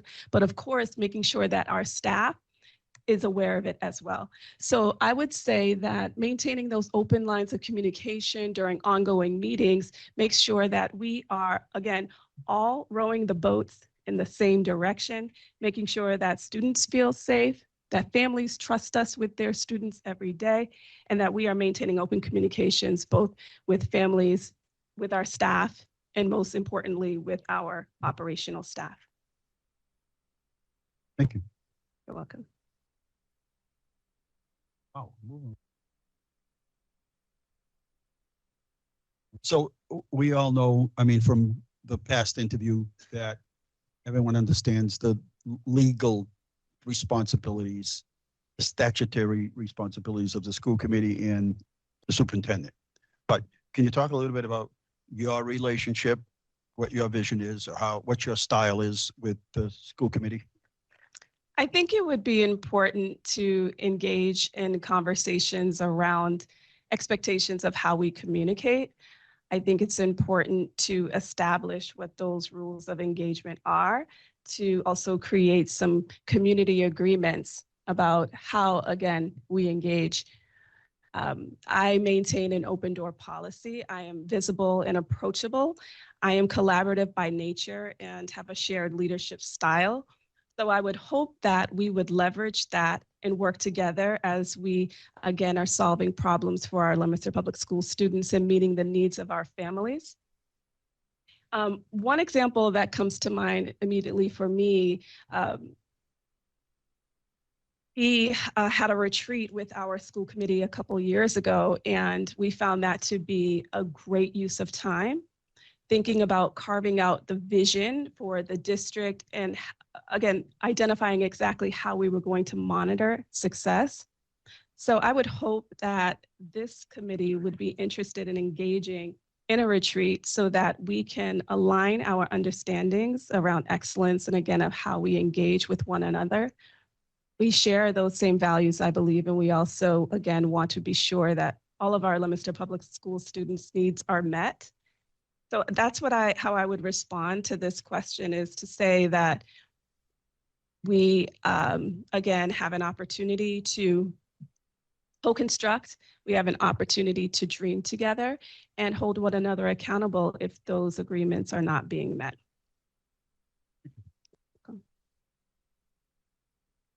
You're up. As our superintendent, what would be your vision for our district? You know, there are a lot of bright spots in Leominster. You know, as I think about the work that you're doing around equity, creating a committee to define exactly what equity means, outlining that in the strategic plan, elevating that in the Student Opportunity Act application that you submitted to DESE, that is really important. And so I believe that the pump is primed in order for us to get to the next phase of success for the Leominster Public Schools. I think that instruction should always be at the core. When we're thinking about what's happening in the classroom, what task is placed before students? What are the educators asking our students to do on a daily basis?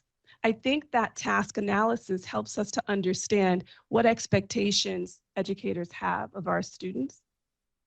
Whether that be spoken or unspoken, students have an understanding of what expectations of educator may have for them.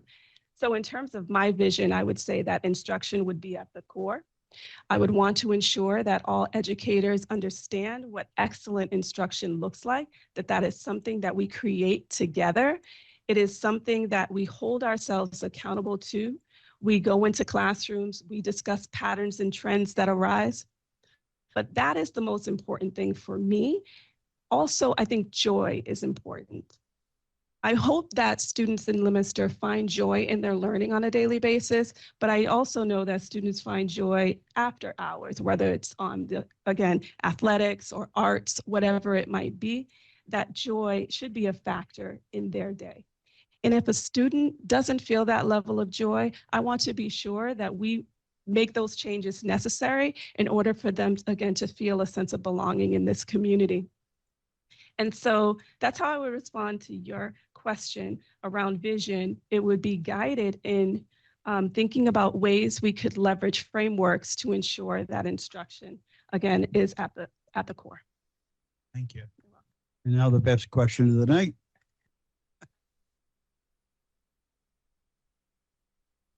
Good question. So why do you? You know, as I was sitting in the conference room waiting to be called in, I noticed there was something on the board and it talked about Leominster leading with heart.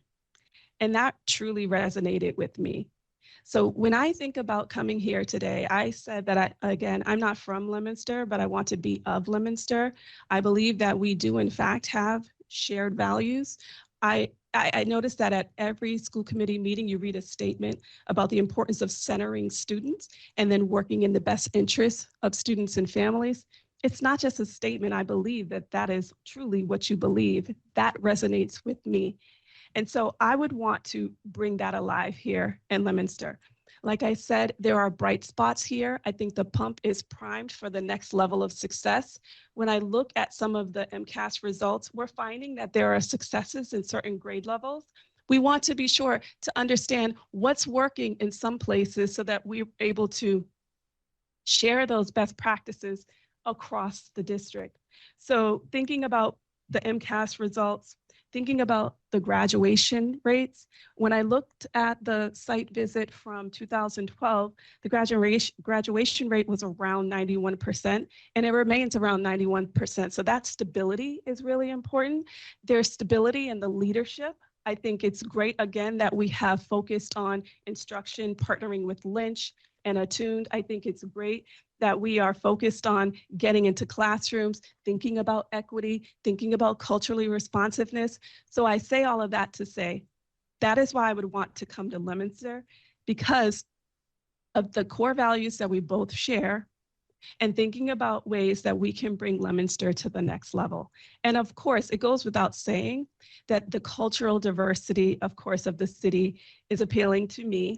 My experience in the Boston Public Schools will translate directly into the Leominster Public Schools. So I would say all of those things together is why I'm here today. Leominster is the only superintendent role that I applied for, because again, I looked for a district that is aligned with my core values, and again, a district that is ready for the next phase of success. You have any questions for us? I do. We have time. I wonder if you could talk about what success looks like at the end of year one for whomever is chosen as superintendent for the Leominster Public Schools. Just to be able to figure out where all these buildings are. I mean, you come from a system bigger than that. I think initially, when we had the first interviews, none of us believed that any superintendent is going to know everything, but we're looking for a leader. And it's going to take a while just to get in and meet everyone, get out into the community. I think at the end of the year one is evaluating where we're at, and then sort of putting a plan as to working with us and the staff as to, okay, where do we go from here? We're in a good spot. As you said, the pump is primed. It's a good place to be. You're not coming into a system that is in chaos and there's so many issues that you wish you didn't apply for the job. That's not the case. We're in a good spot. And so anything else, I mean, a year goes by quick. But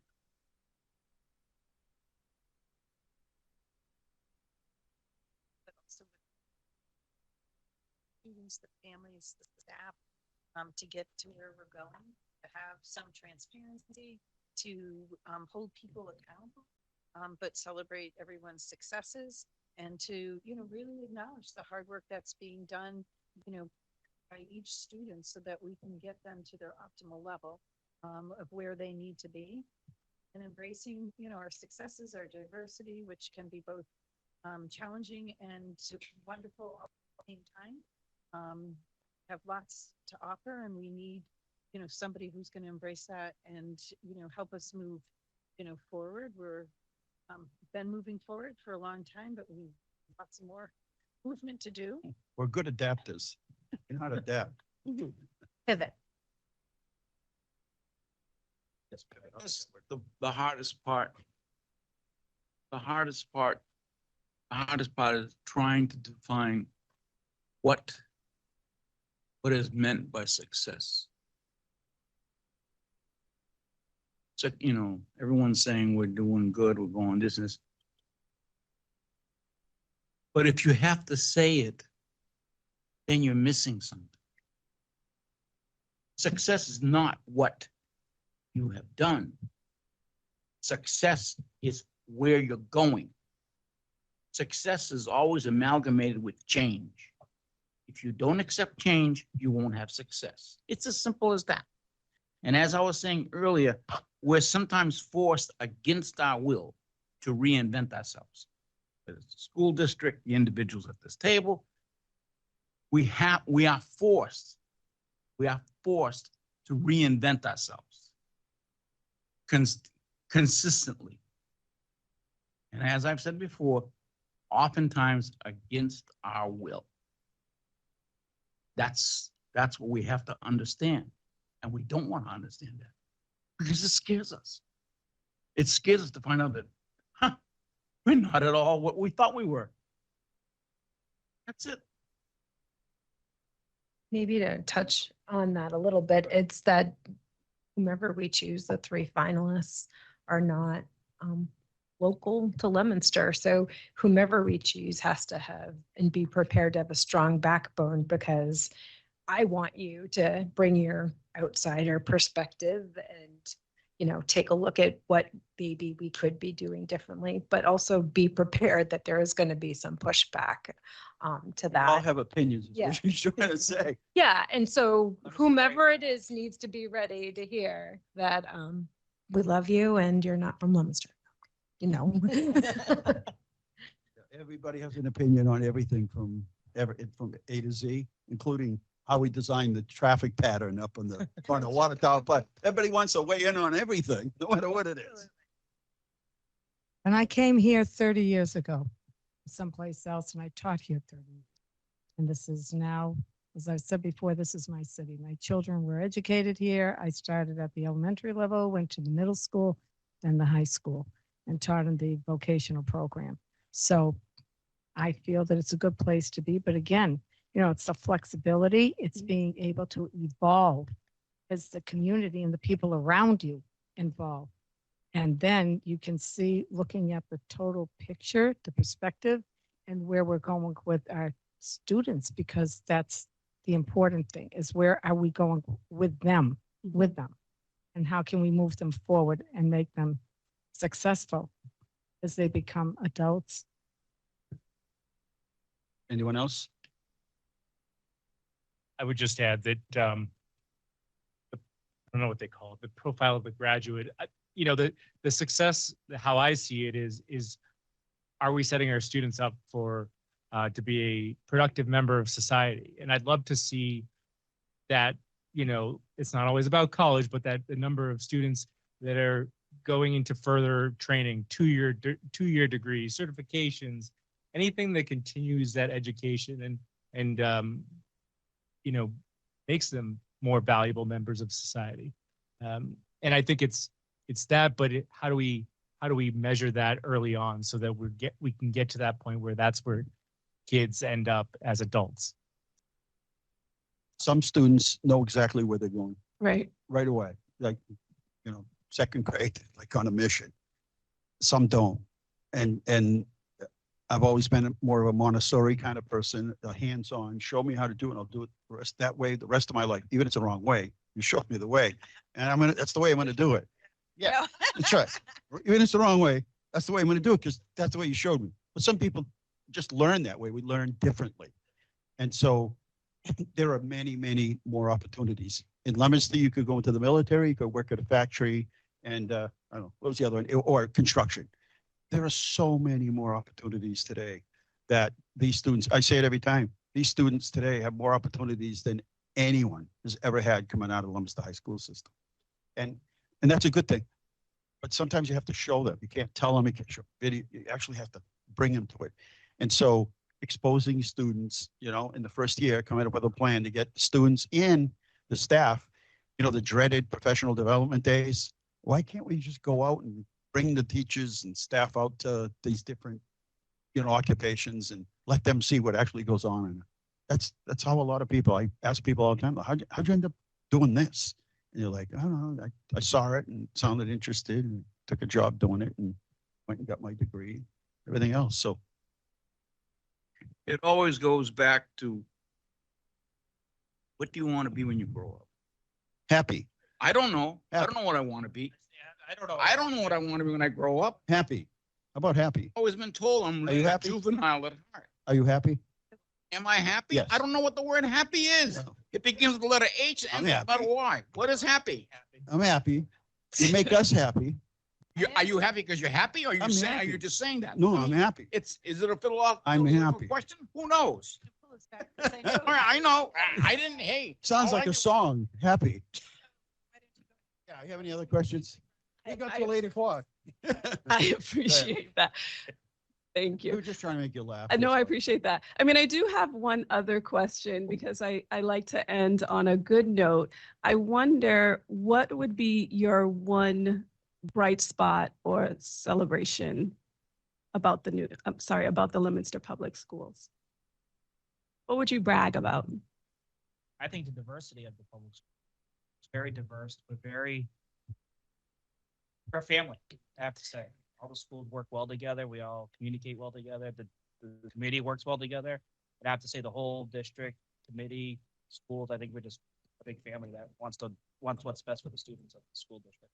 I agree, but I also think our high school is really a gem. And, if kids sometimes struggle through elementary and middle school, I think this high school is such just so many a welcoming place of where they can really find themselves and offer so many opportunities, whether it's sports or the art wing or the trade program. I think this building really, I think kids see it at, maybe the outsiders just see it as high school, but I think in reality, this building is where so many kids find themselves. And I think that's a jewel. For a superintendent, we don't want to be the superintendent. We let the superintendent do the superintendent's job. That doesn't always happen. And the other thing is, we all respect each other's opinions. And you don't always get that in a school committee. We may disagree. We may disagree. But at the end of the day, one thing I'll say is, everyone here does what they think is best for the kids. They have everybody leaves their own personal agenda at the door. It creeps in once in a while. How can you, it happens. But for the most part, that's not so usual in school committees. And I don't expect you to comment on that. You asked the question. You asked the question, Thank you. which was, what do you see as some of the bright spots? Anyone else? I think that people take pride. I see so many people. I coach soccer and I love wearing my Leominster. You take pride in the logo and you saying that you're from Leominster. I think there's just, as many people have said, people have tremendous pride in it. We like going places and telling people where we're from. So You meet somebody. No, I don't care where you go. You always meet somebody from Leominster. And it might not always be the most positive experience, but it's an experience. Well, even though I'm not from Leominster, I have felt truly welcomed by everyone I have met here. I am grateful for the opportunity. I'm grateful for the leaders who opened their doors and classrooms to me. I am grateful to Xavier, a second grade student who engaged me in conversation around tarantulas and scorpions.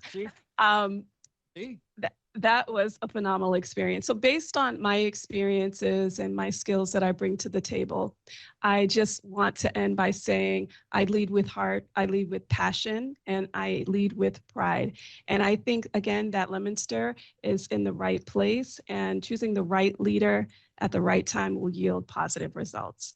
So thank you very much. Thank you. Thank you. Thank you. Good job. Thank you.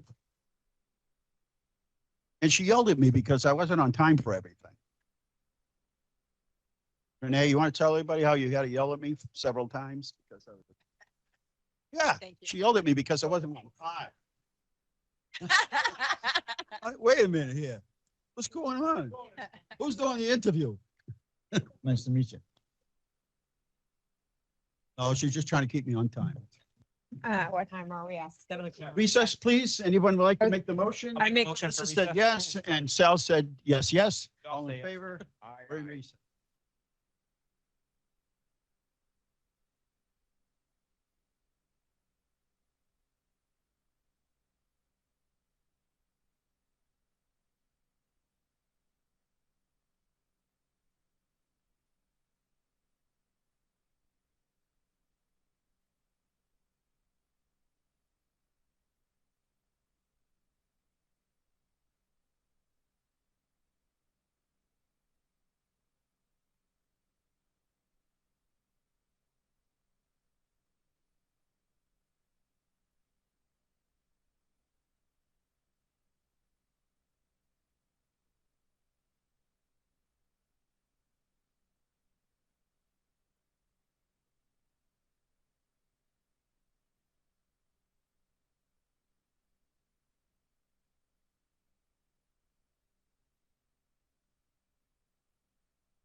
Their phone, too.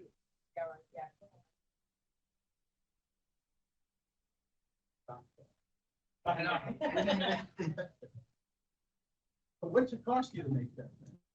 Who said, what do you sell it for $40? And how much you want for us? Birthday, Tyler. Is that your birthday? Oh,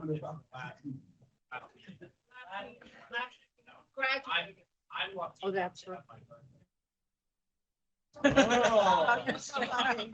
Nobody cares. So nobody cares. That was July. I know. Hi, good evening. How are you? Great, how are you all? Good. Good. Just for logistics purpose, the closer you can keep the mic, or it'll keep you from having to follow it in. Okay. Just so everybody can hear, and then they're doing a video too. Use my teacher voice. Pull that one out, yeah. All right, well, anyway, good evening and thank you. And thanks for coming early, for being efficient tonight, and we're ahead of ourselves. We're not used to that. In any event, I have the first question and then we'll just go around the table. My first question is, how would you work to become part of the Leominster community in supporting our school district? Sure. So I believe that when you're a leader in the school system, responsibility to go to the events at schools. And so I would try to go to as many events as possible. In my sitting role of assistant superintendent, I do that as well. So, I love to go to football games and soccer games and sporting events, as well as show choir and moving on ceremonies, graduations. I want to be a fabric of the environment in which I work. And so that would be my goal here, is to be at as many events as possible. I also have been in Leominster frequently recently. And I've enjoyed going to restaurants here. I've enjoyed, going to the park, Doyle Park. I enjoy, in past years, going to Showland Farms and some of the events that they've had there. So I think it's important not only to be a part of the school community, but I think it's also important to be a part of the greater community so that you can make connections with families and stakeholders. So that would be what I would like to do if I was invited to be the next superintendent. Thank you. Greg? Hi. How would you approach the district's desire to improve and maintain high academic achievement? And how would you sustain access to advanced classwork? Sure. So currently in my role, I am the assistant superintendent, and my responsibility is curriculum instruction and assessment.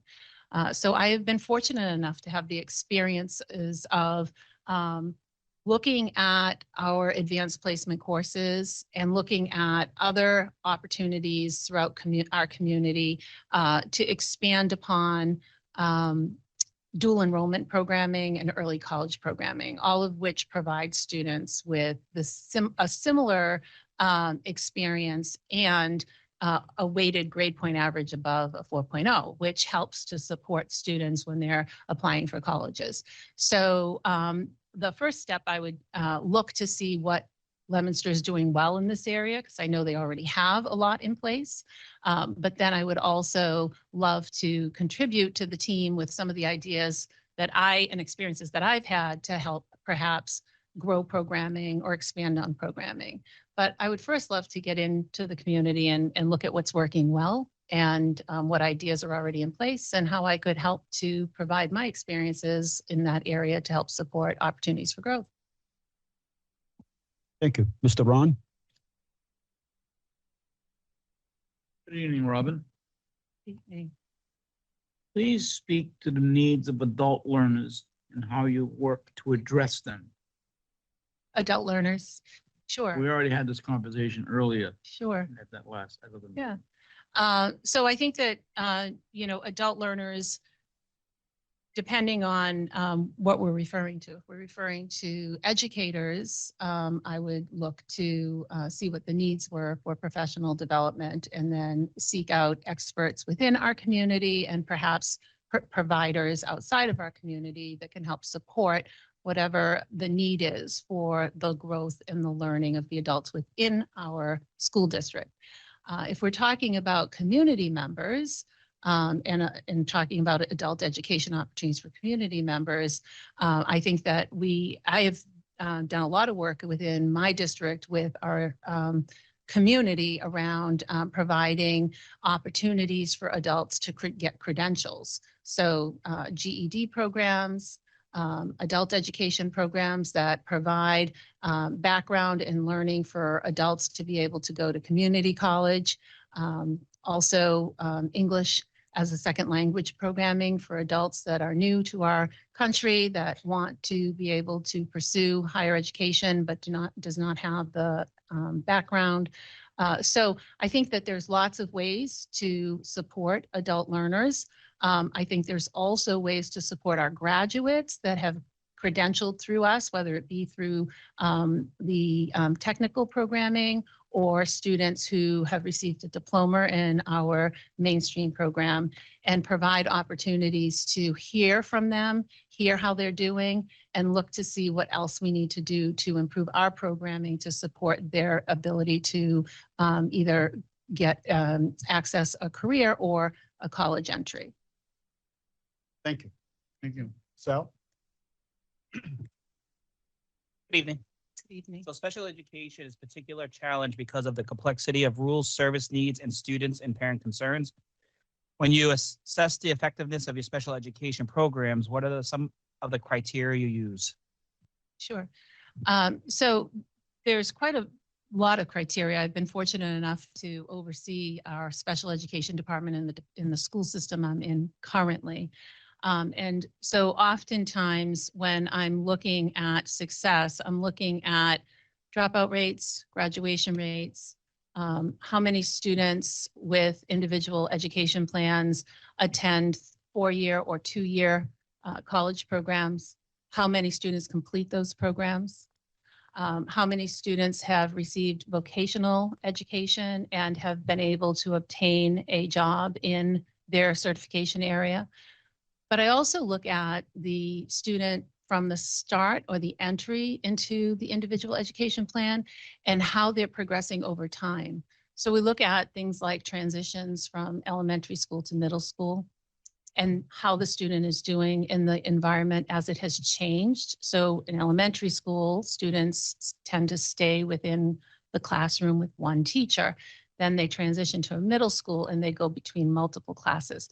It's important to look at how a student is doing on an individual education plan when that transition occurs. Then there's another transition that occurs from middle school into high school. And that system for the student is different as well. And so there's the transition plan that we look at over time, which is really important because we want our students to be successful all the way through. And then there's the statistics around graduation rates, dropout rates, attendance rates, student engagement. All of those pieces factor into a student's success. Thank you. What is your approach to extracurricular activities and how would you support them in the Leominster Public Schools? So I think that extracurricular activities are extremely important. As someone who, when I was in high school, played multiple sports, it was something sometimes that encouraged me to go to school every day, right? And so I think having as much diversity as you can for extracurricular is really important because students have a lot of interests. And, you know, when you're young, you're not sure which item it is that you're going to really want to pursue long-term or stick with. So I think that having lots of clubs available after school for students with various interests, I think having as much sporting programs as you can have, fine arts, all of it's important.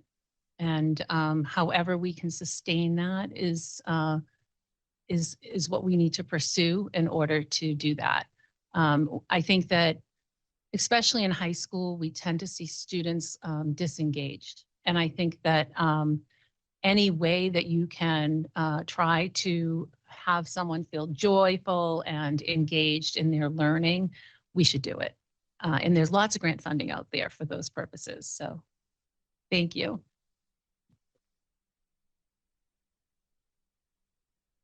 Yep. It's my turn, right? Okay. Can everybody hear me? Because I'm getting complaints that people can't hear me, which is thank you. Thank you very much. All right. We won't go there. You're right. Thank you, Eileen. How do you view the social and emotional well-being of children in the context of establishing a high-performing school population? Sure. So I think that we should always have high expectations for academics. That's what we do as a school system. We're educating students. But we also have a lot of mental health and well-being issues that have risen in particular since COVID-19. And so I think that it's important to have a mix of services. We should have the ability to provide students with resources for mental health and wellness. We should be able to have social workers that are there to support and counsel students. But in no way should that affect our academic standards and what we would expect for students to achieve at a grade level. So in my opinion, I think it's really important to have the services available and be proactive about providing supports and services, but in no way should that affect our expectations around achievement or around providing students access to the standards. There has to be a balance, and it's our responsibility to provide it. Thank you. Thank you. Hi, welcome. Multicultural experiences are much more than just race, language, or place of origin. What experiences do you have that relate to multicultural experiences, especially when some cultures have different values than your own? How do these experiences affect the way you work? I am from Lowell, Massachusetts, and I was born and raised in Lowell. I went to Lowell Public Schools, and I've spent my career in urban education, 32 years teaching or being an administrator. Urban education is oftentimes a very diverse environment for students. In the district where I'm teaching, where I'm an assistant superintendent, there's 69 languages spoken in our district. So multiculturalism is really important. As someone who's in charge of the academic portion of my school system, I've spent a lot of time incorporating culturally responsive materials into the curriculum. I think that the only way that someone learns is being able to identify with the materials that they're reading or that they're experiencing. And so it's really important to be able to provide those resources within our curriculum. And it's part of the reason why I was interested in coming to Leominster. When I looked at what Leominster was offering as far as strategic plan, the vision, and the curriculum, there was a lot of reflection around equity and cultural responsive materials. And so my experiences have been that, I've always worked in an environment where there are students representing lots of ethnicities, lots of cultures, lots of race, and I want to always be able to be sure that that is represented in the materials and the experiences that they have. The other thing is that it's really important for translation services to be available for our families and for our students. I think I said this in the initial interview. Oftentimes, people will rely on translation services like Google and other things. There's a lot lost in translation when you use items like that. And for families and for students, it's critical that we don't lose anything in translation. And so I think it's really important that there's always not only materials that students can relate to, but there are people who can speak languages that our students speak and can translate so that families and students are understanding what the expectations are, what the requirements are for success. And so for me, I think it's a critical element, and I was thrilled to see that it's throughout all of the strategic vision and plan, the Student Opportunity Act that Leominster produced, the translators that are available, Portuguese and Spanish. I think that all of those items are critically important for the success of the school district. Thank you. Thank Jay? you. Leominster has 3 high schools operating under one roof. How would you support and sustain the work of each to serve all the students in the district?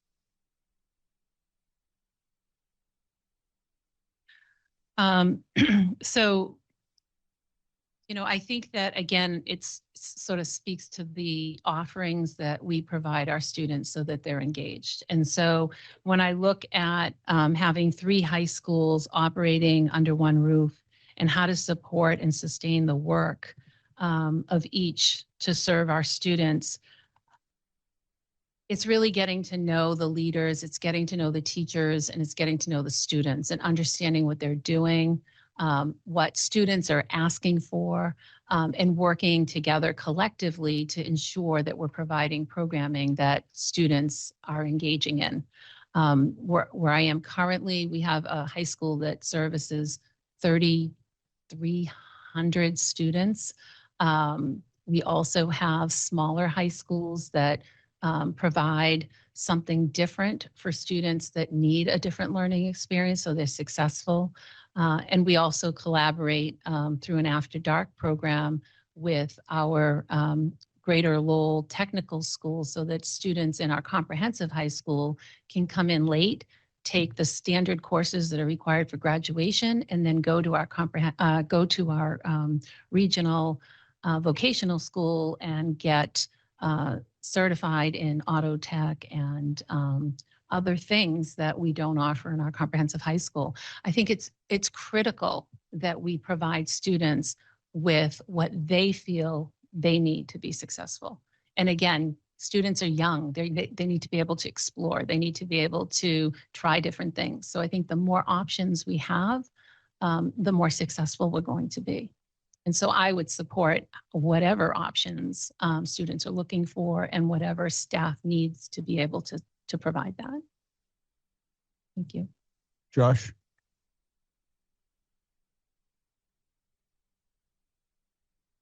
Please discuss your approach to school safety, speaking of your own experience if you can. Sure. So school safety is one of those things that I think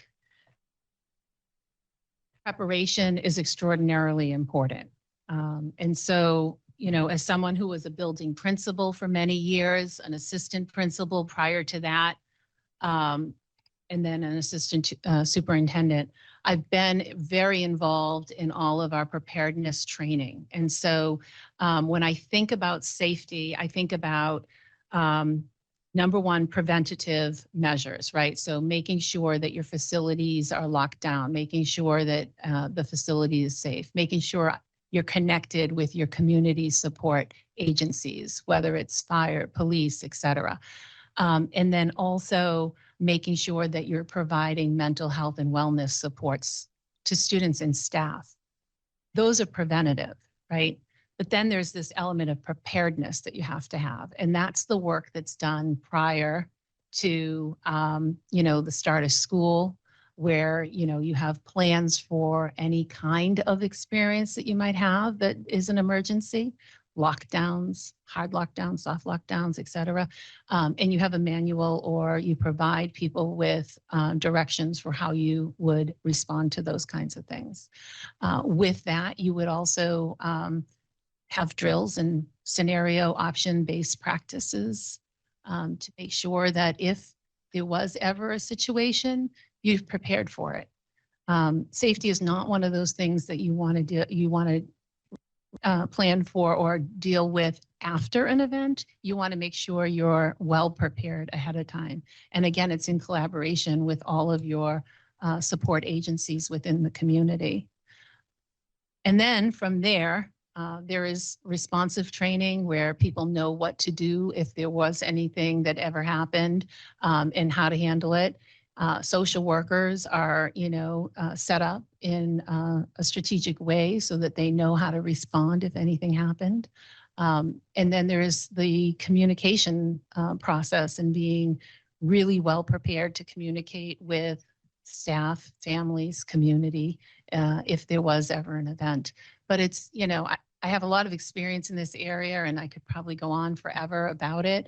But again, it really is about assessing what's going on currently, making sure that everything is safe and having a really good preparedness plan ahead of time. But again, it's not something a school district would do by itself. It's something that you would do with all of your community partners. Thank you. Thank you. Okay. You all understand, I think, interview that we did initially, the legal definition of what the superintendent's roles, duties, responsibilities are, and the same with the school committee. But can you talk about your relationship or how you anticipate your relationship to be with the school committee? Sure. So my relationship with the school committee, I see as critically important. As someone who's been an assistant superintendent for 8 years now, I attend regularly school committee meetings and subcommittee meetings. I, write responses to motions, et cetera.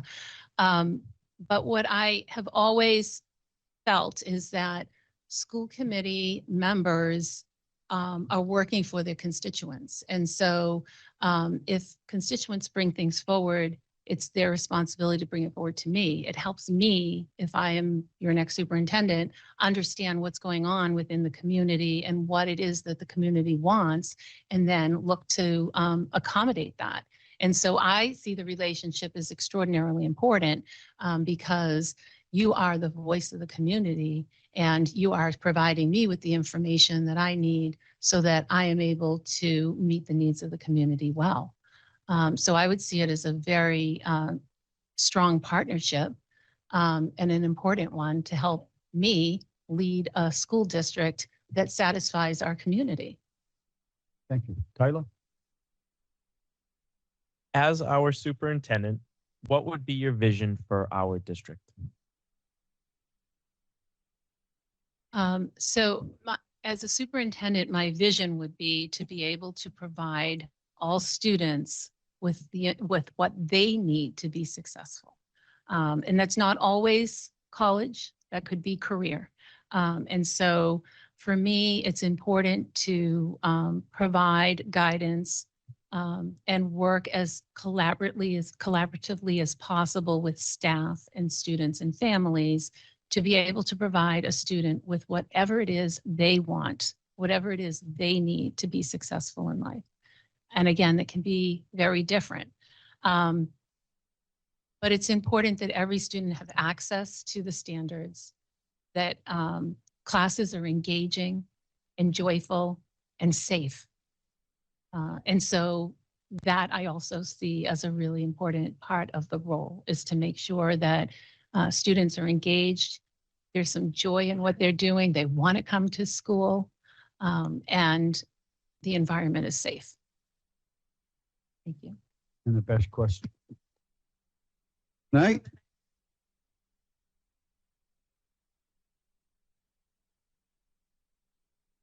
Sure. And for some people, this is a repeat because some of you were part of the initial interview.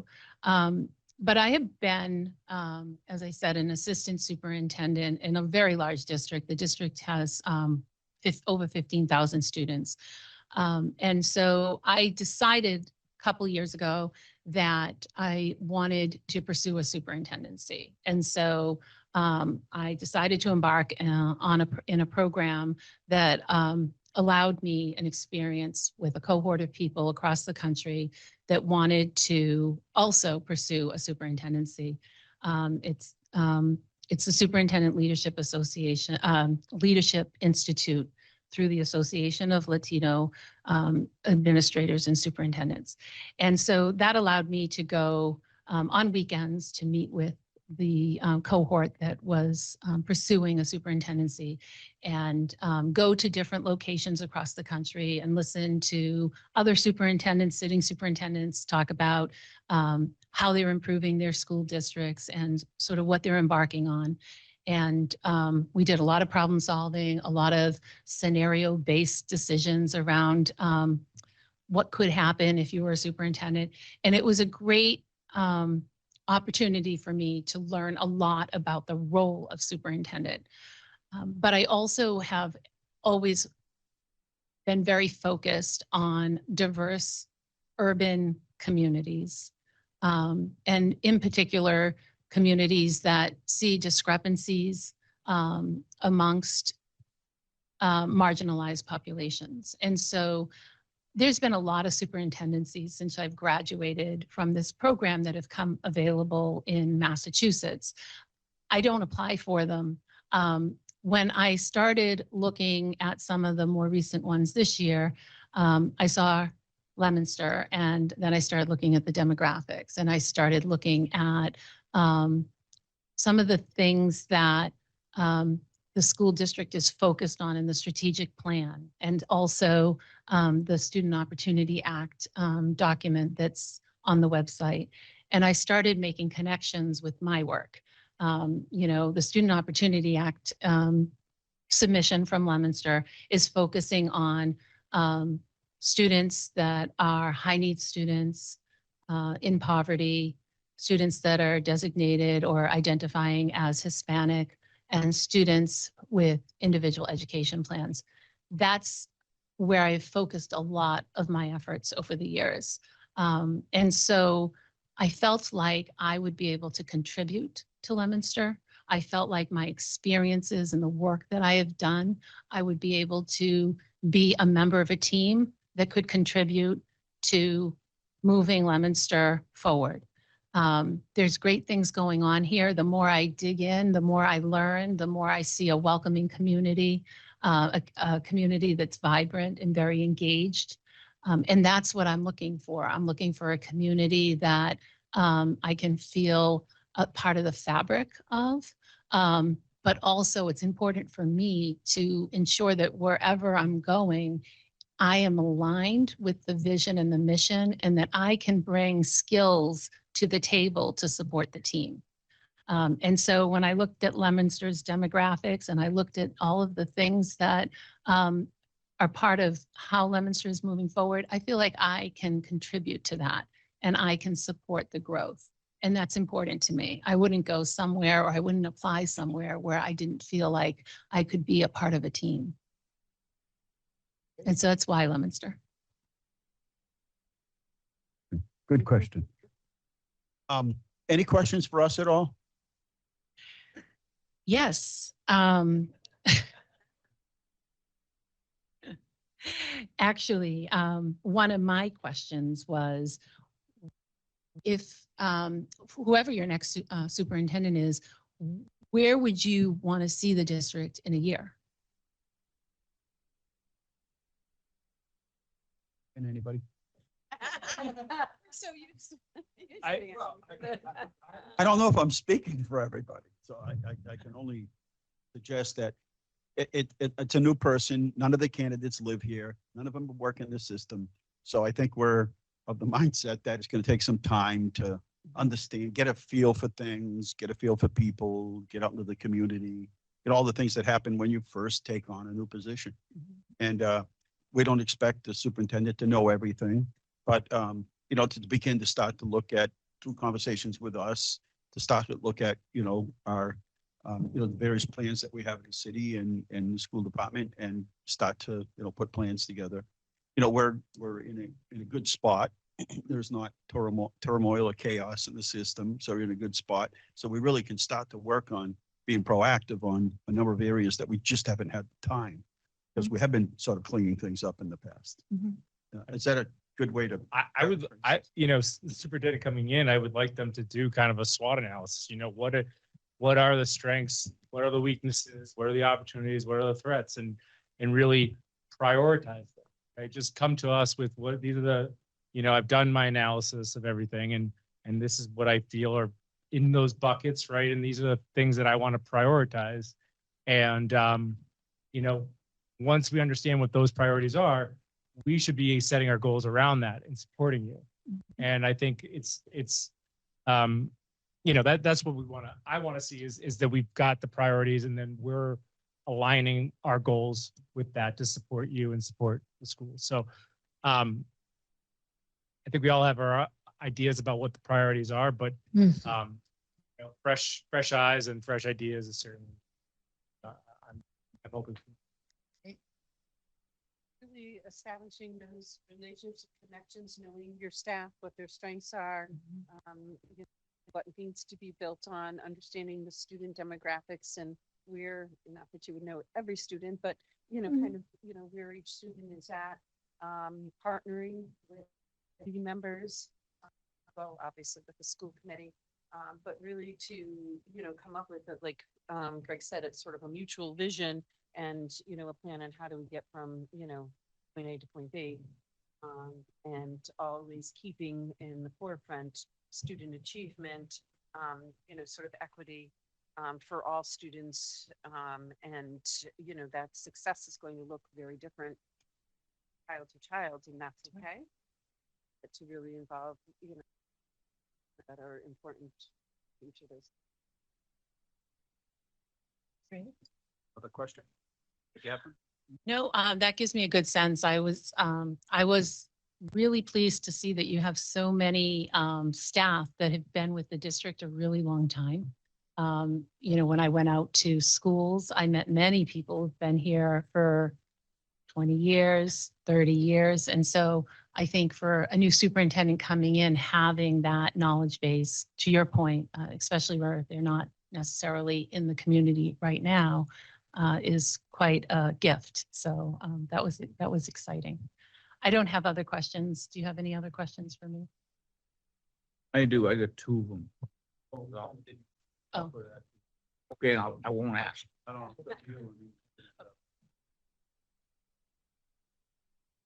Fair is fair, I guess, yeah. Will the Bruins win? Fingers crossed. We didn't ask that. I'm very- Oh, she answered, fingers crossed. That's a very diplomatic answer. All right, thank you. Thank so you. much. Thank you very much. Appreciate it.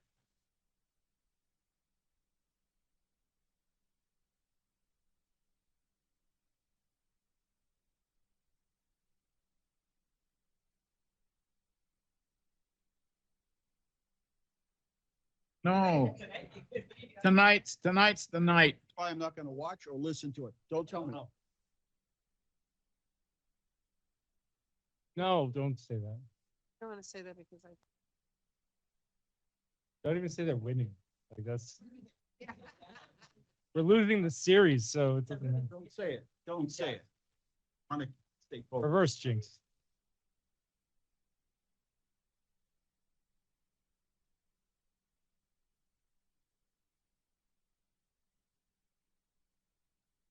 It does.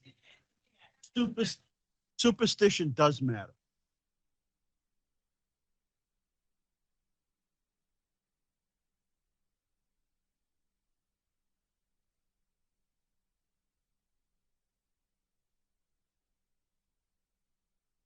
Sure, now what do we do? Now what do we do next? I don't know if you could ask her that though. Are you asking me that? Yeah. Oh, all right, good. I was gonna say, if you're asking the candidates, I I'm know. sorry. Like, I was, That's what. I felt like that was sort of like your next step question. So, yes, so the thing that needs to happen next is that several of you did visit the home districts of each of the three candidates. And it's important for those of you who had that experience to bring that to the rest of the committee. So that was part of my email that I sent you, that if you had done that, to be prepared to speak briefly to that. This is really about what did you observe about their leadership, and anything that you think is important to share with your colleagues. I'll go first for Whoever wants to go first. Don't be shy. Oh yeah, we'll go first. So Melissa and I did go to Lowell, met with the different people of the Lowell School Department. The feedback we got from everyone was she was always involved, very hands-on. During COVID, she was in there the next day making packets for all the students, getting involved, making sure everybody had everything they need. Very well involved with the community, working with the police department to create programs for the students. What was the coaching program with the police? Take a microphone. We had proactively created and worked with the police department to partner police officers with the coaching staff at the middle schools in creating programs to proactively create relationships before kids got into high school and generally some of the tougher times of their lives, so that they got to know each other and form connections. They also had a police academy, and she partnered the police academy with the academic side so that in the morning the kids did academics, and then in the afternoon they did sort of like the police academy part of it. And she was able to sell it as really it's full day summer programming for kids. And parents aren't saying no to that really over the summer, right? You're getting the best of both worlds. She had I want to call it an agenda, but a structure and a schedule planned out for the day. We met with teachers, union members, special ed directors, the attorney, former superintendents. And the district attorney said it with the 19 years he's been complaint against her.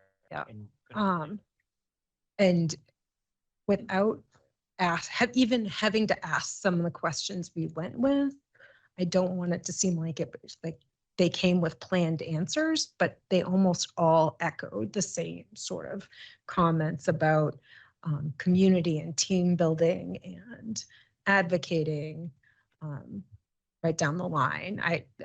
So not having met the other candidates for long, I wasn't sure what I was going to be meeting with, but I gotta say, like having left that day, I felt like their feedback was amazing. Like they said, it'll be a mistake if you don't hire her. We're sorry to see her go. To Melissa's point, we went in with like 5, 6 different questions we were asking each person we met. And again, they don't know what the questions were. Every single one said the same exact thing about her being team oriented, discipline, being there for the students, creating programs that weren't there for the students, and just being really hands-on and involved in all avenues, not just, with staff, students being there. We met with a couple principals who said she's always been there for them. And then just informally, we had our meeting in sort of the administrative building for the day. And then we went over to one of the elementary schools later, and they all said in our earlier meeting, and then it continued through to the afternoon, everyone knows her. It is very much a Leominster feel. Like as you're walking through the community, everyone knows her and is, hey, how are you doing? She knew this one. How's your child? She knew every child or parent that we came across. She knew who they were. I was impressed. It was very good, in my opinion. Jen? Who else? Did somebody else go with you? All by myself. So I take it personally. I went to see Dr. McIntyre, and again, same situation. They didn't know the questions, but I feel like everybody just echoed the same answers for everything. Open door policy, very welcoming. He knows his students. He's very much there for his staff. Similar to what he even said today, that he's like, he will, text them and they'll call you right back. He's always one of the things they had mentioned about him in a crisis, he's always one step ahead of it, whether it's actually communicating out to the parents or the staff. He's very communicative.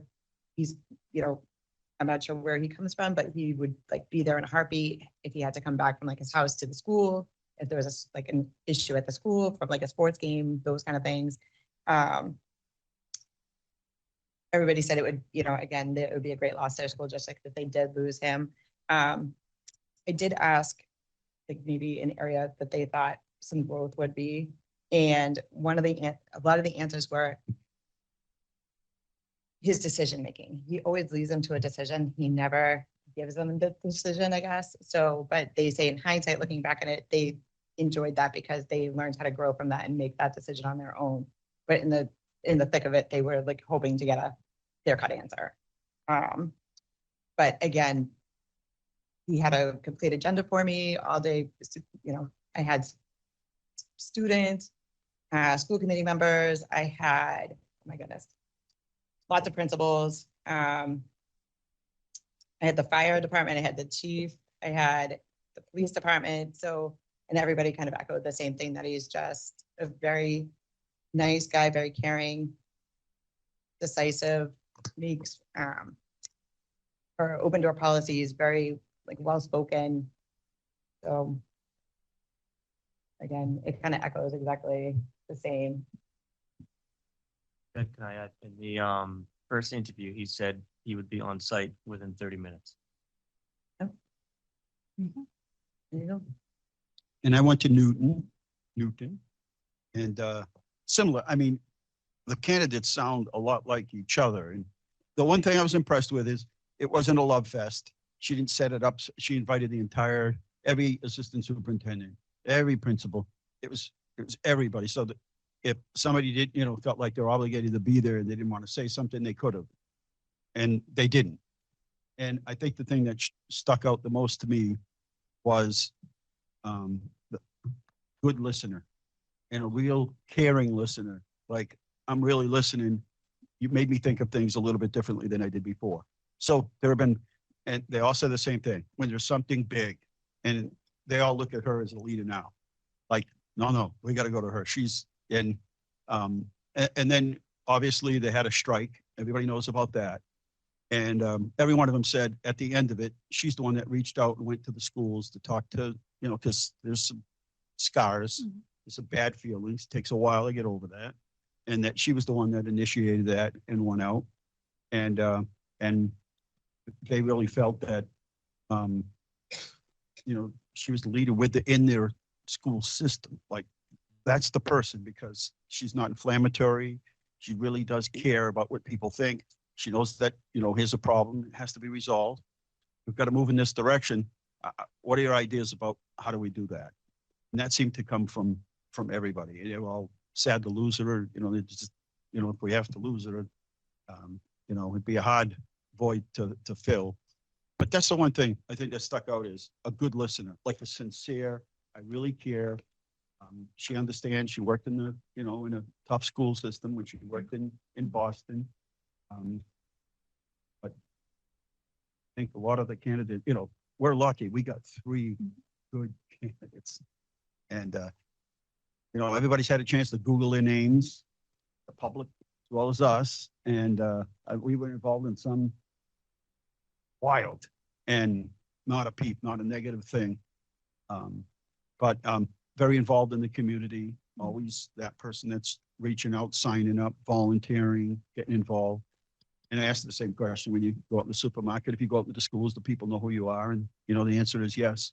And the other administrator said, if there's an issue that someone has, that's either personal or something that's important to them, she would be the person that they would go to. Themselves would go to her, because they know that in the end, she would listen and there would be an action plan, and she'd be supportive, and there'd be, some execution. But also said she was tough.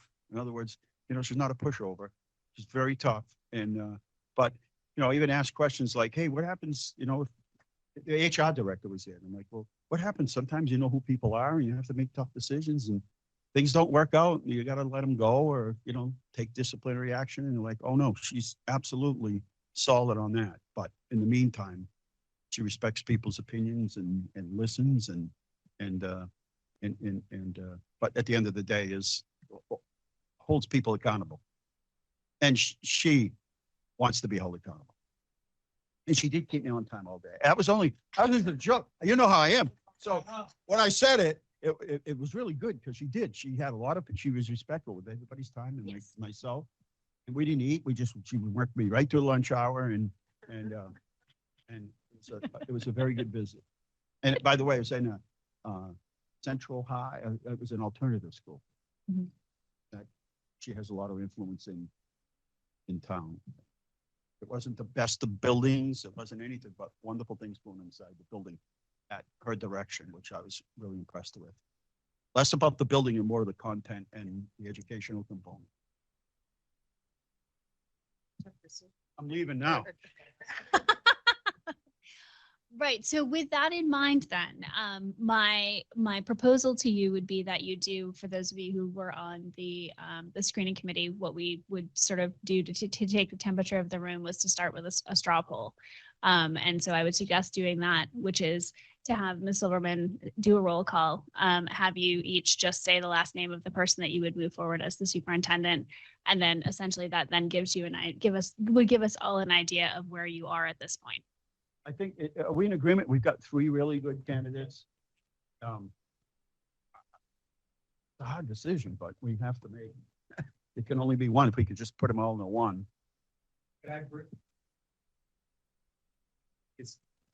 I think they're all great. I don't know if they're the next super. And so this is, and maybe the perspective you guys had when your visits were there. I was a little disappointed that we got a lot of what I felt like was kind of textbook answers in a lot of cases.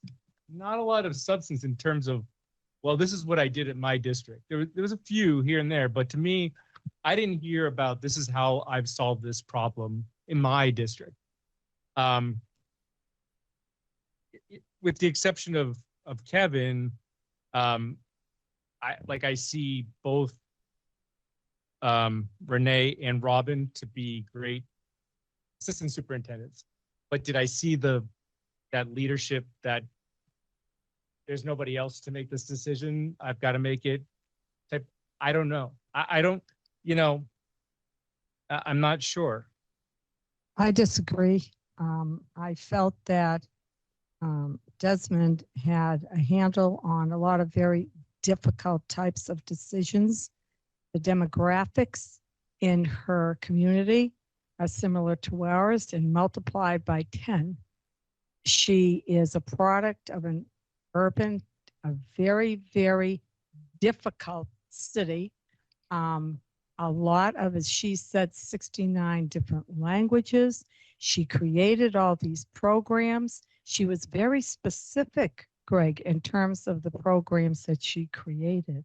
That's how I felt. The more I listened to this person, whether it was the first interview or this one, I just felt from the beginning that she was an excellent fit, that she was very real, that she could communicate her ideas and her philosophies very succinctly.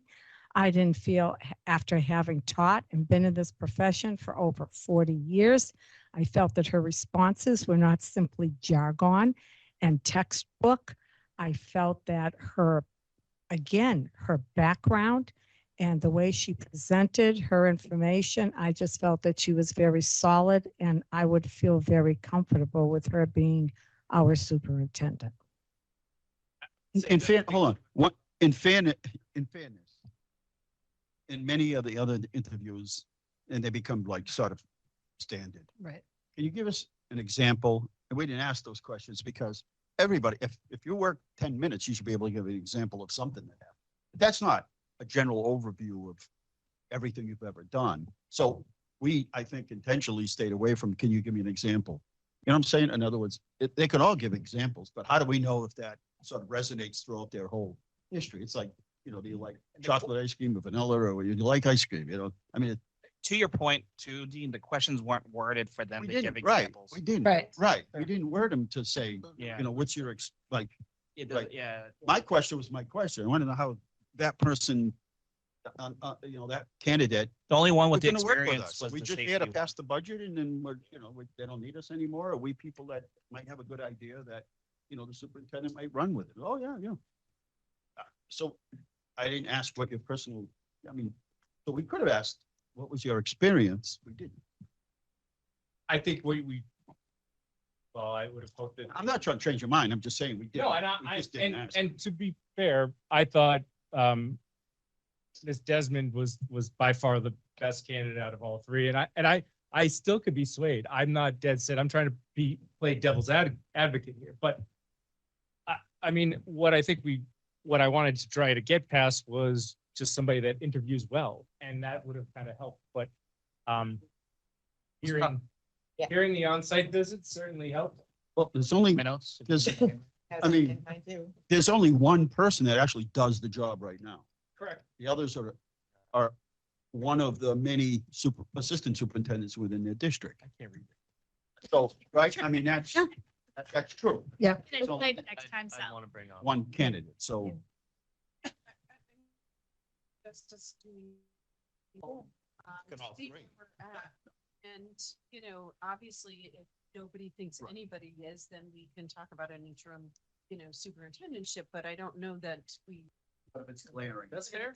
Right. I mean, I think we This need is to what it's figure all out where about. You want to do everybody this is. by hand vote or you want to do it by? Name? I think it'd be good to actually do a roll call and have each person name their top I candidate. feel like And this is the please NFL understand- draft, so I was there's gonna like say, watching please for their understand. name to be called. Yes, and I believe I would agree with the chair, who of course is going to some pains to make the point that I would agree, you do have three very good candidates. So please don't think that because you are naming one, that anyone is going to think that you think any lesser of the others. I agree that you have a strong three before Right. you. And I think if the candidates are watching, or if they ever watch this, you put us in a really difficult. Right. Because we got three Yeah. good candidates. And then, you know, one of us might be more partial because we made that visit. Right. So we have a better. Absolutely, Right. you have a stronger, Okay, so- you have a stronger but connection now. I think, can I say this so that in case the candidates are watching, any one of them we could work with and no problem? Is Just that, turn off the TV now and we'll call you. we'll let you know later. Yeah.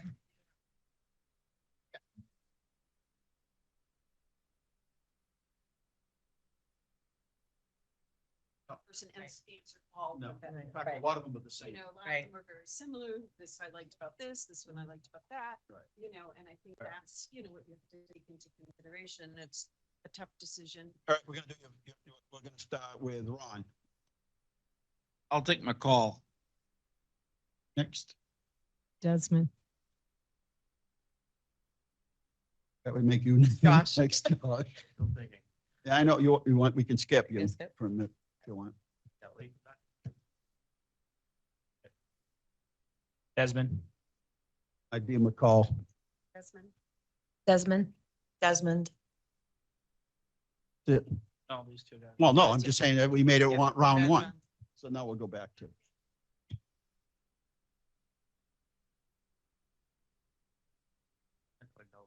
You can say whatever you want. That's a nice part about being here tonight. Exactly. We're ahead of schedule. No, I agree with what Greg says. Edmund being have concern. Not having superintendent experience, and we have a superintendent in the field. Has a very strong security response experience.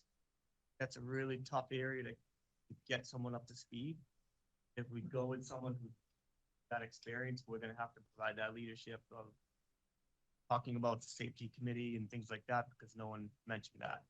They said, you know, collaborate those things, but no one said solidly start a safety committee, have these people meet together on a regular basis. Some people mentioned it in the first round, so it's really not fair to bring it up here, but, I think with that, I'd give that. And I think that, our current superintendent wasn't a superintendent until she became True. a superintendent. So just kind of balance that out. But I also, question why somebody who was a sitting superintendent is leaving their district, as opposed to, you know, staying there. You know, I don't know that we're not offering a lot more money or, you know, anything like that. So, you know, I just, that, Challenge. that's sometimes. just It's a a challenge question to take your talent. that I wonder about, and that's not something we were able to ask, and I would never know that answer, but that's just something. in response to you, to your question that you asked tonight, McIntyre seems interested to work in a more diverse district. Where, McCall and Desmond both come from more diverse districts. And Lowell in general is probably the closest match, to us. Used to work in. Right, it has experience. has Yeah. experience. I mean, But Lowell's probably the closest match, having worked in the city of Lowell. Absolutely. Right. With our demographics, our population. Yeah. But I think McCall knows a lot about achievement. In Newton, there's a lot of parents that take their education very serious. They're very competitive. They start grooming their kids in the first grade to, look at, this is what school we're going to, and these are the things we need to do to get there. And we But- talk about achievement all the time. But Dean, didn't Newton lose 1,100 kids in the last 2 years? Oh, yeah. I mean, Yeah, they a lot. lost a lot of kids. They built a Yeah. brand have a new lot of high school, schools out now it's there. empty. 5-2, Six. 6-2. Oh, Wait a did you minute, just go with?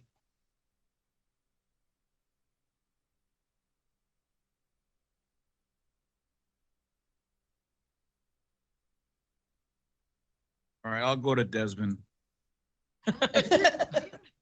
No, we'll have We're not another, dragging you across. the- we'll have a final vote after. Yeah. Straw poll.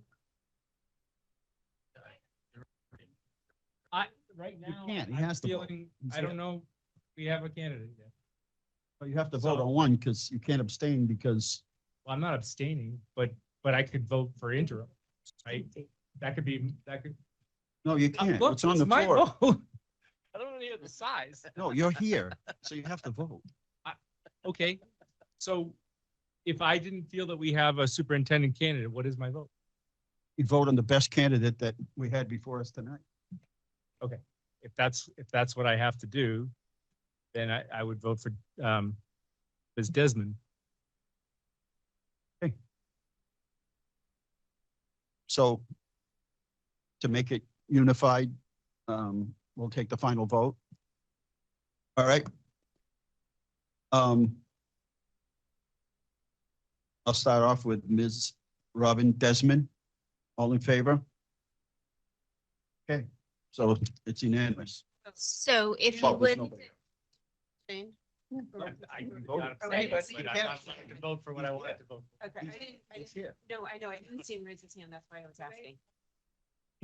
I mean, He didn't if go I'm like told this. I can't vote for something, Well, then that was my vote. you don't have a conflict. I mean, you have to vote. There's. Mr. Chair, if you would, Yeah. Yes, We correct. didn't have. He's not on here. She's not on here. Okay, so you're telling me I have to vote for somebody, I voted for somebody. I believe you do, unless you have a conflict of some sort. I don't have a conflict. I was going to say, Mr. Chair, if you wanted to take a brief recess, I'd be glad to call Ms. Desmond and come back with at least a provisional answer pending contract negotiations, if you would like that. Well, she understands what the perimeters are of the parameters are. Is, I know, but I've had so many yes, people come no, back she on does, me she, later yes, as if we didn't publish it. and I just publish the don't wanna go through all parameters, this. yes. And the other thing is, I think genuinely, all three really wanted to come to work here. Yeah. And that's a real compliment to the system here. It Yes. wasn't just about moving up or moving around or more money. They actually genuinely wanted to come to work here. Like, this is a good place to work. Mhm. It's the right size, it's the right this, it's the right that. And, there's not even on social media, people don't complain too much about the schools, and that's unusual because, It's very unusual. well, that comes with with the high pay. All right, you want to go If ahead? you would like to do that, we We can. We don't even have to recess. We You- can just wait. okay. That way we can't get sidetracked. Followed by, sidetrack.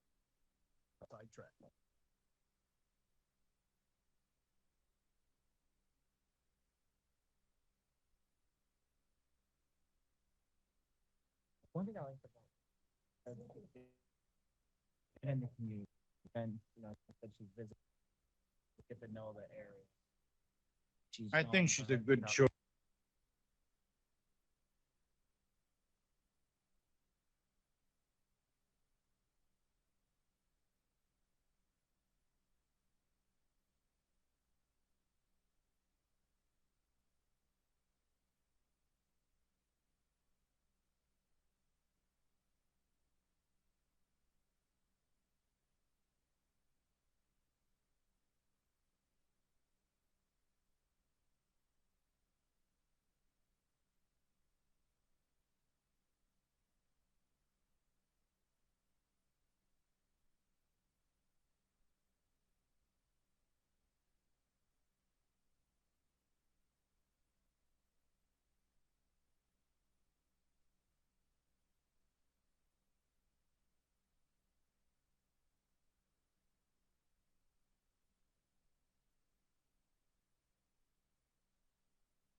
Sorry. I've seen Desmond. So, Mr. Chair, Ms. Desmond would be happy to enter into contract negotiations with you, and she's very, very excited about becoming the next superintendent here.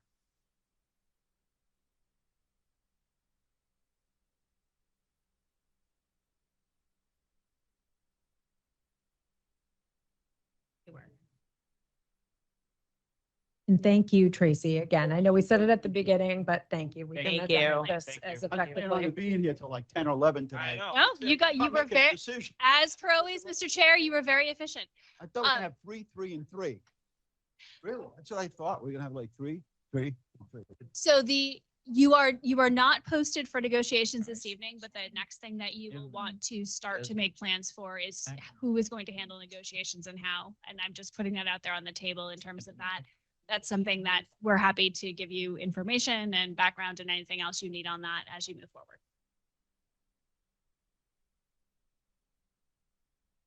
I accept that nomination. And Tyler, it was a pleasure to have you on the school committee with us. Very much. It was really helpful. Not only did Tyler participate in school committee meetings this year, he also was hugely involved in this whole search process Yeah, no, that's good. Right. Yes, he was part of the screening committee as well. and brought valuable insight from the student population that we probably wouldn't have thought of. Yeah, nice job. You can use us for your references. First job. Yeah, I feel bad because we have really good candidates. Lucky for you, I'm the one who has to make those phone calls, not you. No, but I mean, you do a lot of research. I do. No, hear- and Hear that often that people are like, oh. no, I would not be saying you have 3 excellent candidates if you didn't have 3 excellent candidates. And to be fair, as you've mentioned at the screening committee a couple of times, that is also due to their work as well, that they did a good job in terms of sorting who they wanted to bring for initial interviews and then actually making the selection that they did. Right, and thank you to the full committee. We had that original committee, and, you know, they showed up several nights and the weather wasn't always great. Had to cancel one or move one, and, but thank you to them, so. And now the thing is to sort of establish that relationship and ease their way in, but, you know, we also have to, it's also an opportune time for us to sit down and talk about where we see the system going Mhm. with a new superintendent. I'll finally be able to ask her my question. What was it? Yeah. I second. Second, all in favor? All right, what was it? The third grade learning. It says right here, Chief Academic Officer. And who was the big promoter of that? We've been talking about it for 15 years Been talking now. about for 20 He was years. saying it's The question was, what It's will fine. she do? What can she do? What does she perceive that has to be done We're gonna, regarding? we're gonna talk to her about that. do. Yeah. Reading- Why every third kid grade? should be Ronnie, reading at why grade third level grade? Before they leave the third grade. You didn't listen to the TV, did you? And you didn't see in the papers. That's where the focus is. You got time. Great, I He's the busy retired. Third grade reading. All right, thank you. Go ahead. everybody. Third grade reading is where it all starts. Don't tell me. That's superstition. I know, but Read to the baby instead of sticking the baby in front of an iPad or the TV. That's where it's. I agree. Here, Tracy, you wanted these things. Talk to the baby.